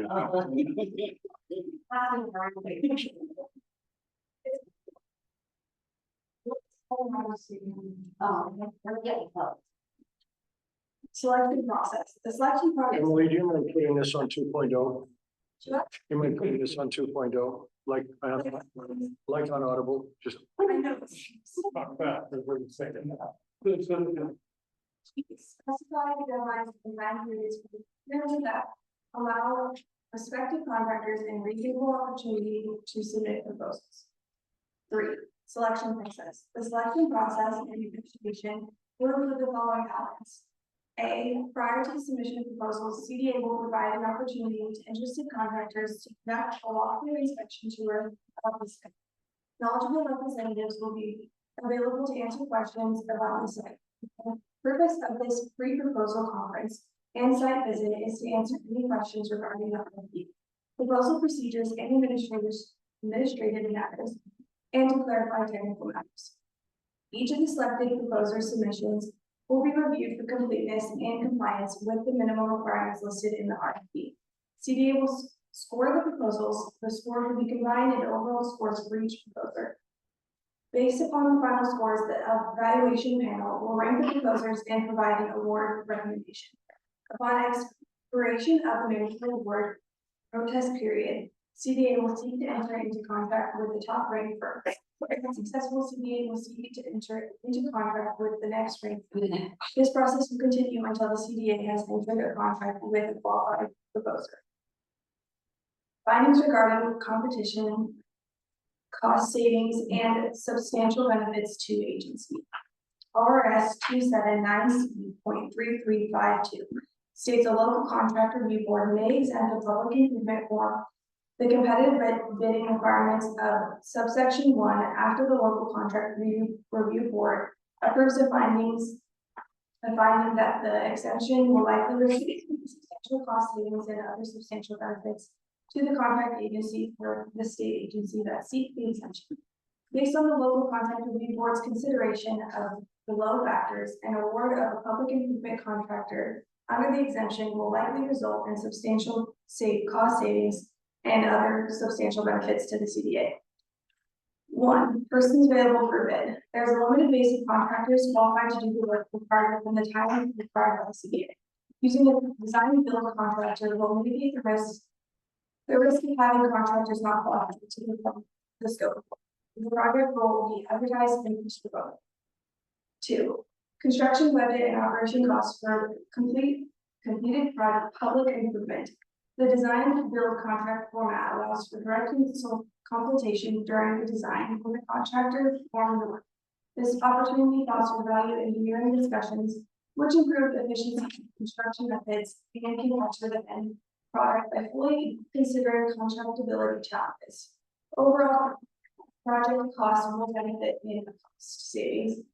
Additionally, there are many less tangible savings that may be realized. Some of these less tangible savings include reduced staff resources deducted to the project, a project team that works more cohesively, and shorter design and construction times. Public benefit may result from granting an exemption.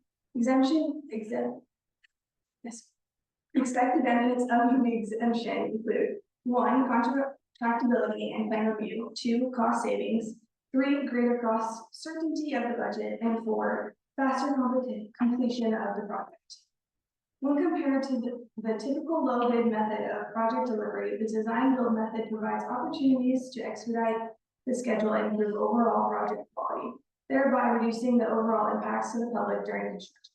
Early work packages can be evaluated by the contractor to allow for project schedule critical work to proceed ahead of completed design.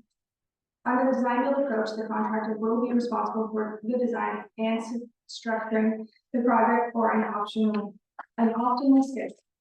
4, value engineering techniques. Value engineering techniques used by the design build contractor will allow for increased cost savings of the improvement of the public improvement and still provide for the most benefits needed for the project.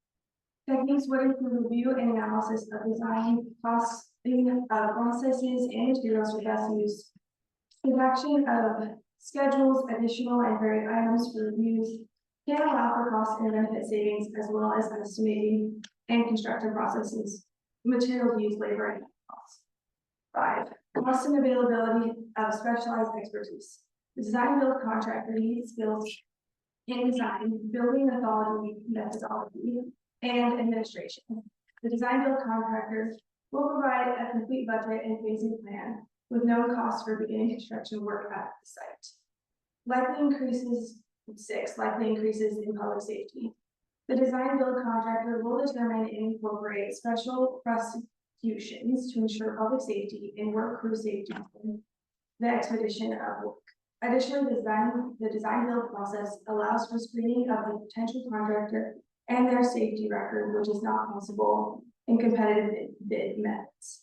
7, whether granting exemption may reduce risk. The design build method will facilitate early identification and mitigation of risk, leveraging the expertise of design build contractor. The design build method allows CDA to select the design build contractor based on their staff qualifications and demonstrated success on past projects. 8, whether granting exemption will affect source of funds. Granting of the exemption will not affect the source of funds for the renovation. 9, whether granting of exemption will better enable the contracting agency to control the impact that market conditions may have on the cost of and time necessary to complete the public improvement. The design build process enables the design build contractor to better manage the negative impact of unfavorable market conditions in several ways. A, facilitate the early purchase of certain project elements if appropriate to take advantage of market prices or weather windows. B, start construction sooner than the traditional method of contracting would allow because of the ability to start the construction of an early scheduled tasks before other elements of the project are presented. C, deliver the project in a shorter overall time than by the traditional method, reducing overhead. All right, you're on staff.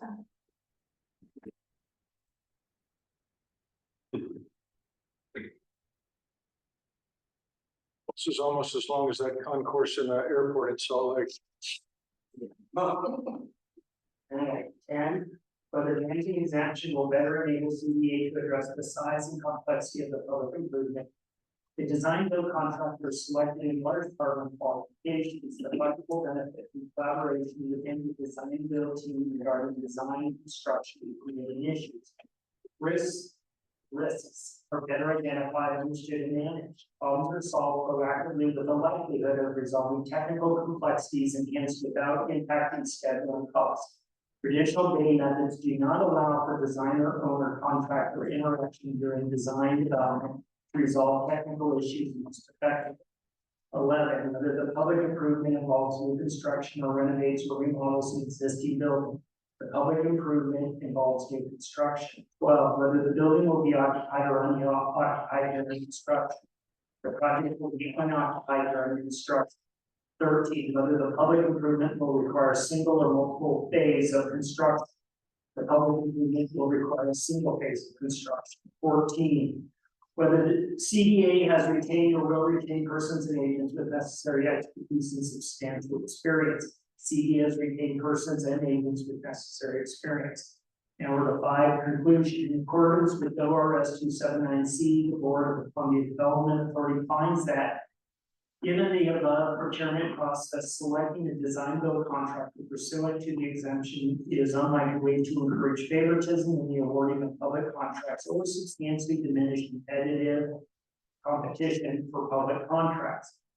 Based on the findings stated above, awarding of this exemption in contract with its unique challenges and circumstances pursuant to the exemption will result in cost savings to the CDA.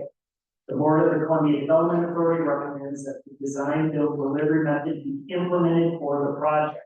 Design build is a project in best position to meet budget, deliver the project at least cost, minimize public impacts, achieve needed quality, acquire the special expertise required to successfully construct this unique project, and to deliver the project safely. An exemption from competitive bidding requirements is appropriate and approved under the facts set forth above. Findings include an exemption related signatures. So again, we could have read this entitled only, statutorily we could have, but I think out of an abundance of caution, it's just better, Mr. Chair, to just read all that for the record. So, Mr. Chair, there's a process we need to go through. And that is, your staff read findings of facts and conclusions. And now the board needs to consider whether to adopt those findings and conclusions. Which you have before you. We need to have, before any action is taken, we need a public comment period, where what has just been heard. Then we need an action item where the process by which the board should consider and adopt the findings of fact and then grant the exception, but competitive bidding requirements for this project, if you believe we should do so. Then we need a motion to adopt and make changes to findings, we need discussions on the motion, we need a vote on adoption of findings. And then we can close the hearing. Okay, thank you. So we are now on item number 2, which is the public comment on proposed findings of fact. And I would then open the floor to those who would like to make a comment on the proposed findings of fact, which have just been read. Seeing none, we go to item number 3, which is before the board, and that is the motion to adopt or make changes to the findings. And I would be looking for anyone who'd like to propose either a change or make a motion. Commissioner Schaefer, is that your hand being raised or No, I'm trying to get back to my, All right. I mean, when we help you. somehow I ended up in email. Oh, that's. I probably did.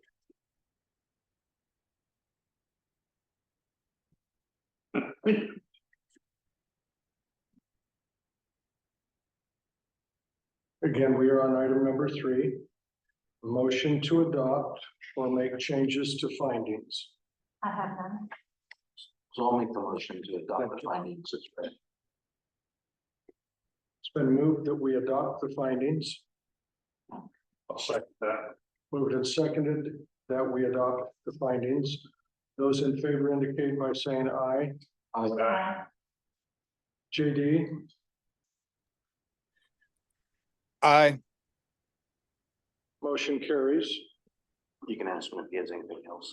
Do you have anything else, JD, that you'd like to say about this? I did, but it was, I don't know if it was really a change. It was about the, one second, I'm going back to the document. About the documentation on fair and not likely to create a favoritism. I didn't know if sometimes I've seen on here that anyone who does submit a proposal must require disclosures of any conflicts of interest or any relationships of anybody related to CDA or whatever the organization is applying for. But I think it's pretty much covering that. So that was kind of my suggestion, but I don't know if it's really needed because it seems I'm trying to run through the document again. Mr. Chair, I want to abundance of caution. We would take, if it's all right, if you are okay to take JD's recommendation, make sure we include that in our process. Did you hear that, JD, that they'll take your recommendation and put it in the process? Okay, thank you. Yeah, and thank you. That fell a little bit under item number 4, which is a discussion of the motion. Is there anything else that others would like to make regarding the discussion? There is one message. Jenny says, my request is that whenever a design is selected, that there will be a time for public comment for additions or adjustments. All right, so noted. Thank you. If there is nothing further, we move to item number 5, which is a vote on the adoption of findings. And I'm going to say I'm going to say an adoption of findings with the 2 comments that we have received during the period where we had the discussion. Is that correct? All right. So I'm looking for a motion on the adoption of findings with the inclusion of the 2 comments that we have received by people during the discussion period. I would have noted that we adopt the findings presented, the findings of fact, with the inclusion of the 2 one comment from JD and one comment from the online person. Thank you, Commissioner. Thank you, Commissioner. Been moved and seconded that we adopt the findings with the additional suggestions. Those in favor? So just the point of clarification, I think that this is probably redoing the earlier motion that had been passed, but subsequently amending or just for the record, I'm not opposed to what we're about to do. It's just that the record is a modification to what had already been voted on and passed. So now we're adopting a new motion to adopt the findings that with some modifications. There was on number 3, the motion to adopt or make changes passed, and then we had a discussion, and then there were some changes. And so now we're doing that because Yes. as we've gone through the process, I think we just. I don't have a problem with that. Just Yeah. want to make sure that the process is clear as to what we're Yeah, actually doing. and I think what it is that whatever we're doing here, notwithstanding how onerous it is, it's in an abundance of caution. So So do we need to go back and amend our first motion to adopt those two changes? I think that we need to read the findings of fact again.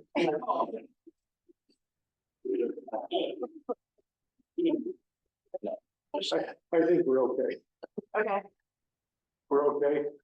Go forward with item number 5, which is to vote on the adoption of findings, and that includes the 2 suggestions that came forward during the period of discussion. Yeah. You can always amend. You made the motion first. Yeah, that's correct. The So, way I read that is item 3, motion to adopt or make changes. You may change, so the motion to adopt should occur. So then you have the discussion, then you have your motion. right, That's where I took it. yeah, I think so. I think that's where we are. Thanks, Bob. So, there was a motion and a second. Abundance of caution. Out of an abundance of caution, I think we should rewind a little bit. Okay, And I think what we need is a motion to undo the previous 2 motions. And then we'll make a new clean motion. So we need one motion right now that undoes the previous 2 motions. You haven't voted on the second motion, so we had the first one. The first, The second, yeah, we undo the first. but there's a motion on the table we haven't voted on yet. A motion and a second. Yeah, motion and a second. So you don't do anything with that. But the one that was voted on, we need done now. I'll let you guys, my rules that I follow very, The way I'm looking at it is, we have a current motion on the table with a second. If we do what you're suggesting, we would need to remove that motion from the table. okay. Why don't we do this? We have a motion and a second, and I'm just gonna ask everybody to abstain on that. Those in favor indicate by saying aye. Hold on. Wait. Say that again. Go ahead. The maker of the motion can withdraw the motion. Oh, brilliant, thank you. And a second. So that would be Kelly. I move to withdraw the motion to adopt the findings of fact. Wait a minute. You don't vote. No, you just rescinded your motion, Rescind my motion? I don't and know. I was, I'm okay with rescinding my second. Awesome, okay. We are now back up to item number 3. Yes, the motion to adopt and make changes to the findings. And we have made some suggestions, and those would be the changes to the findings. Correct? Which for the 2, one from. Yeah, Online, JD. And I suppose we need to clarify what those are for the better. Okay, so the motion carried. So, It's that, and then afterwards, it's when we decided to have the. Yeah, first, we passed the motion, now we want to add to that motion. And so all we need is a motion adding the two elements of the recommendation of baby and a recommendation of the personal one to the motion that was. So will you remove? I don't need to remove it, I just need to add. So I will motion that we add to the recommendation to the changes, the findings. We add the two changes, one from JD Tubby and one from the online person that recommended that we have another public comment after the design build. Thank you. The FFA probably pro me is going berserk right now, just so We have to approve the motion, that is passed. It's voted on and passed. Then we heard from JD with a recommendation, and we heard from someone online with a recommendation, those two. And a motion was made to take those two and add it to the motion that was passed. So a motion is now on the table. It needs a second. If it passes, then the motion to add those two elements to the motion that passed will be added. And we need a second. So we need a second. I'll second. Thank you. This is JD. Those in favor indicate by saying aye. Aye. Thank you. So the understanding for the record is a motion was made. In addition, two additions were made to the motion, and that was passed unanimously. Great, great. And JD, I'm assuming that because you made the second, you voted in the affirmative. Correct. Right, motion carries. We are now on to item 6. Mr. Chair, let's close that hearing. Okay, We still have to. we have to vote. We have 2 more items left on this list. Wait, did we make a motion in a public hearing?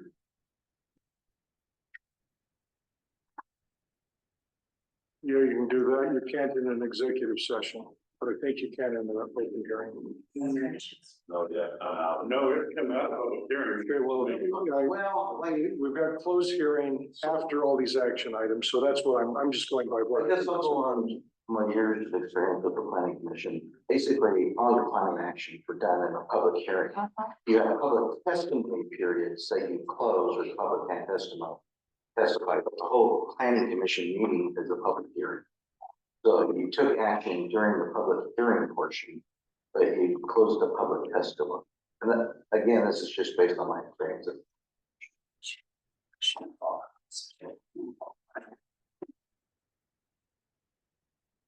Okay, so are we on item number 6, 7, or are we closing the hearing? I'm looking to you. I think we have a 6 and a 7 left. I say we close the public hearing if we're gonna make any motions, that's my vote. So, And my vote is different, and I apologize again. I should have been. I think I'm in line with Jeff and say that we can't make the motions in the public hearing. That's my understanding. So 6 and 7, we're still need to go forward.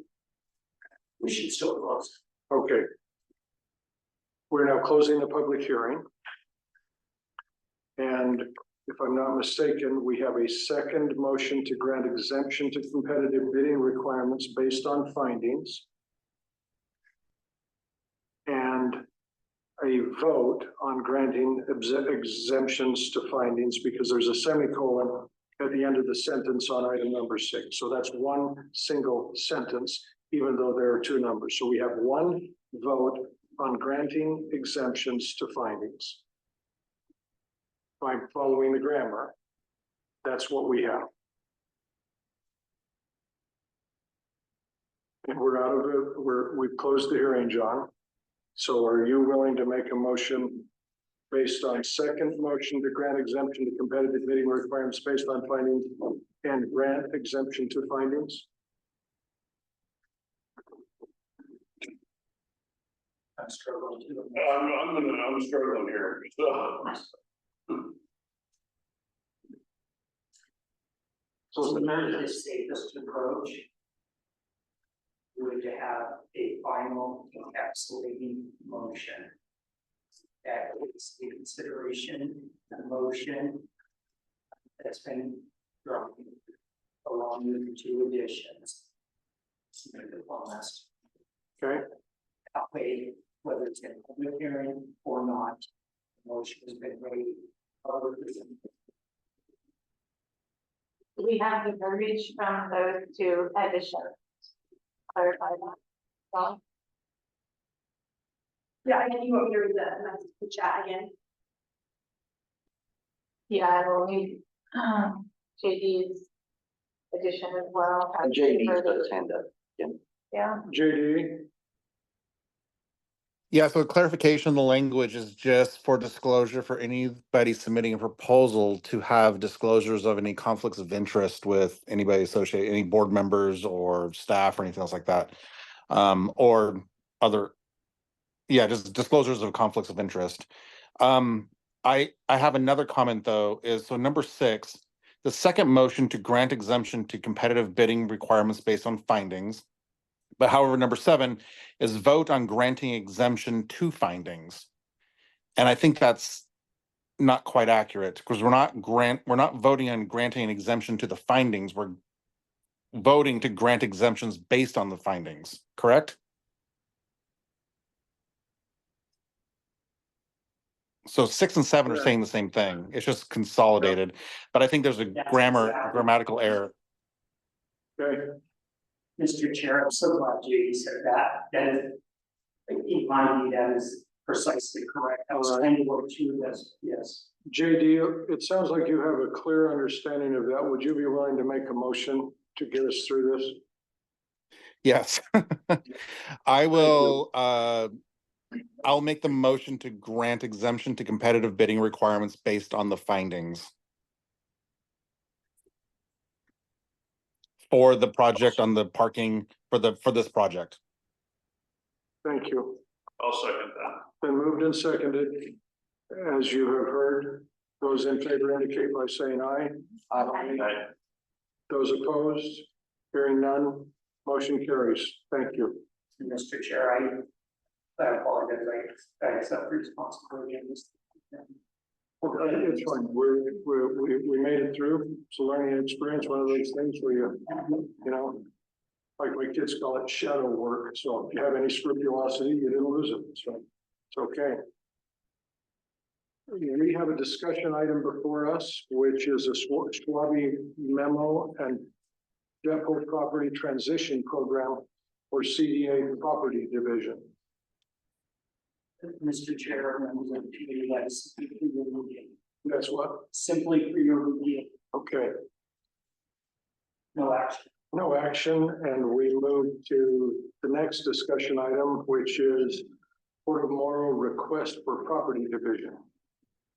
And that is also just is that a request or is that an action item? Oh, thank you. the second item.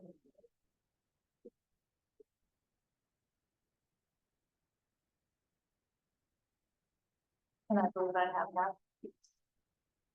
Okay, I believe over. I don't have it. Yeah.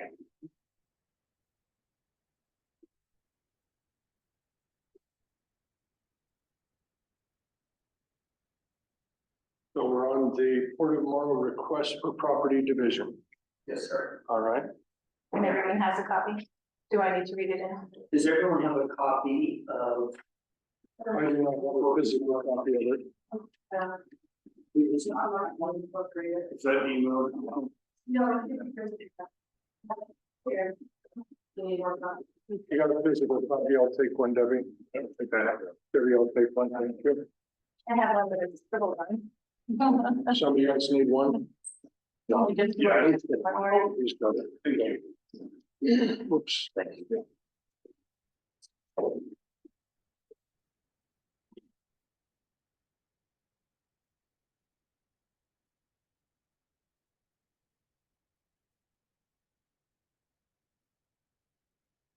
think I'm seeing a typo, got Portamoro Yeah. and Portamoro, so it should be Portamoro and Port of Umatilla, correct? Yes, You want to put Morrow first and Umatilla second? sure. All right. Okay.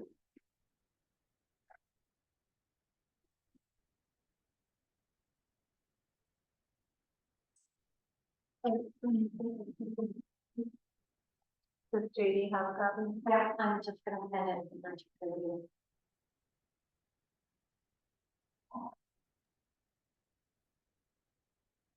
Can Councilor Norman get a copy of this too?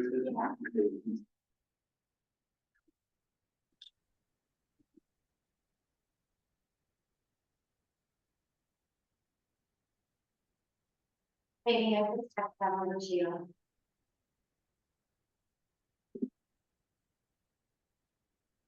Okay, this is an action item that I think that we're ready to move forward. Are we not? I think it's a discussion item, but that's how you have it. This is JD. Can I get clarification on which document? I have two documents on this. Can they be shared on the screen? I just want to make sure I'm looking at the right documents. Are you under the Schwab memo depot property transition program or other documents? No. We're on number 2, under the discussion. Number item, 2. Number 2. For tomorrow, Okay. you won't have any document on that. Okay. Debbie just sent you a text with it. Is there a map with this? There was one.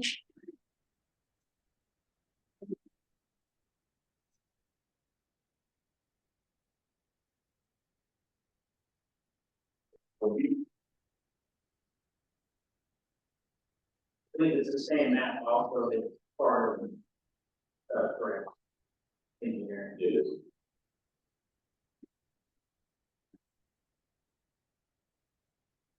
Commissioner Blunt, do you have this before you? Yeah. Okay.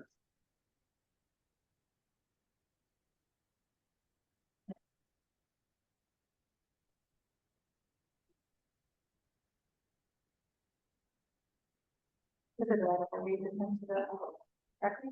Yeah, I think this is the time. Okay, this, agenda proposed, from my board, and I would have to read it into the record. Something that we have discussed and that we are, looking, to do. The Columbia Development Authority is a local reuse authority as established under the base realignment and closure program. The Army transferred this property into the CDA through the economic development conveyance. The purpose of this conveyance is to generate economic development. The Port of Morrow and the Port of Umatilla are charged with industrial development in each respective county. With that in mind, I make a motion that the Columbia Development Authority transfers tract property for the purposes as follows.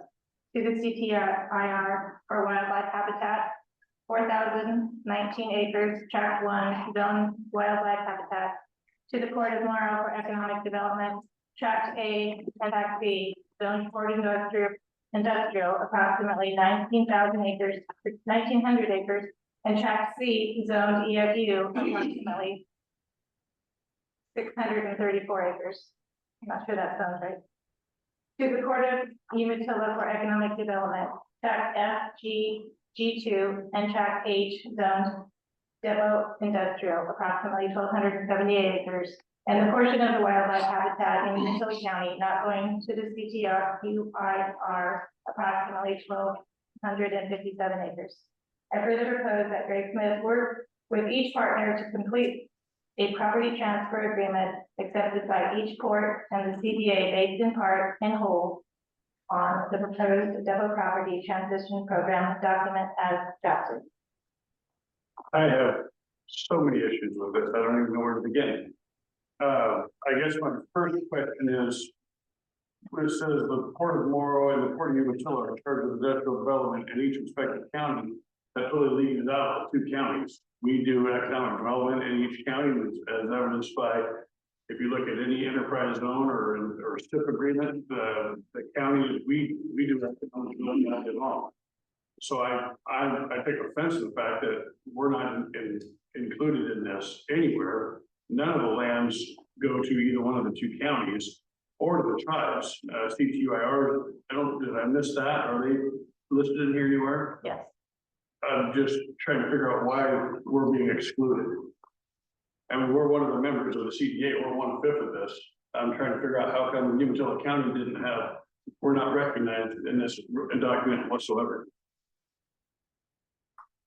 So, Mr. Chair, very quickly, for the board, your staff, prepare to make this motion.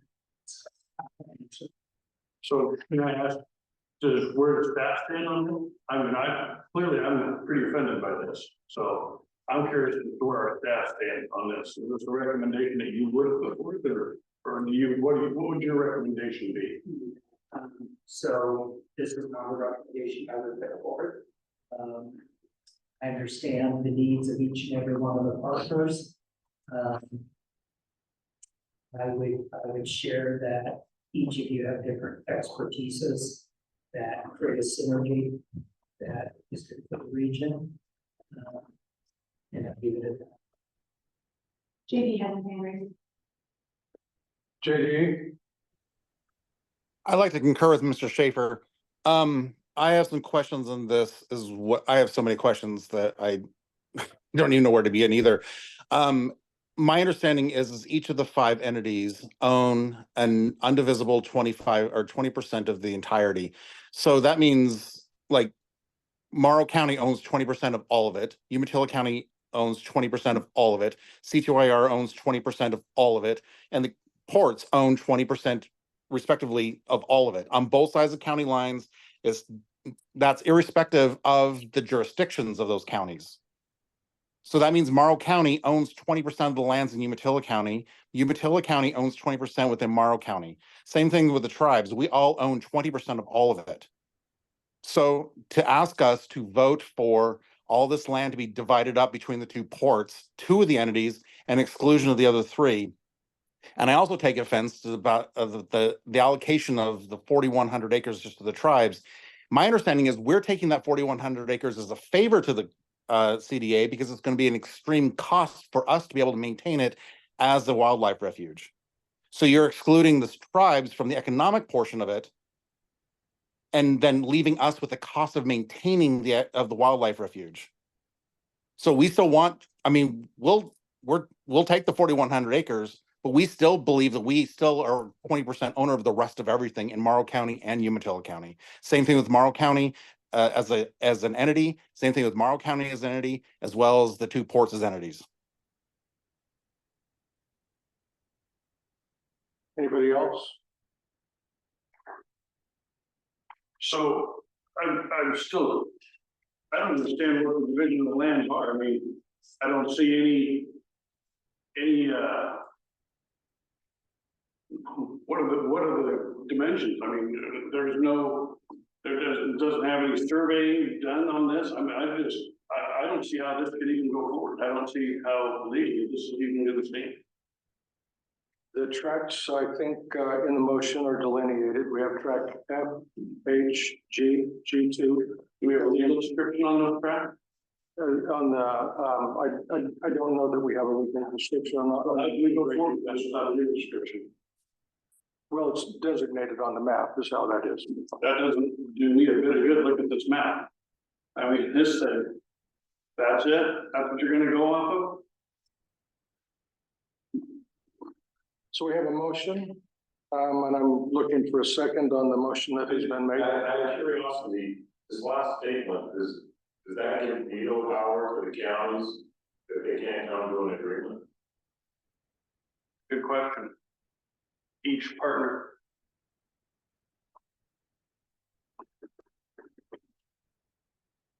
Be that as it may. This is there's a JD. motion. Yep. This is JD. I have one more question. If the 2 counties are excluded, but will they be compensated for the loss of property? That's not in the motion. Well, but that's a very good question. I'd like it answered.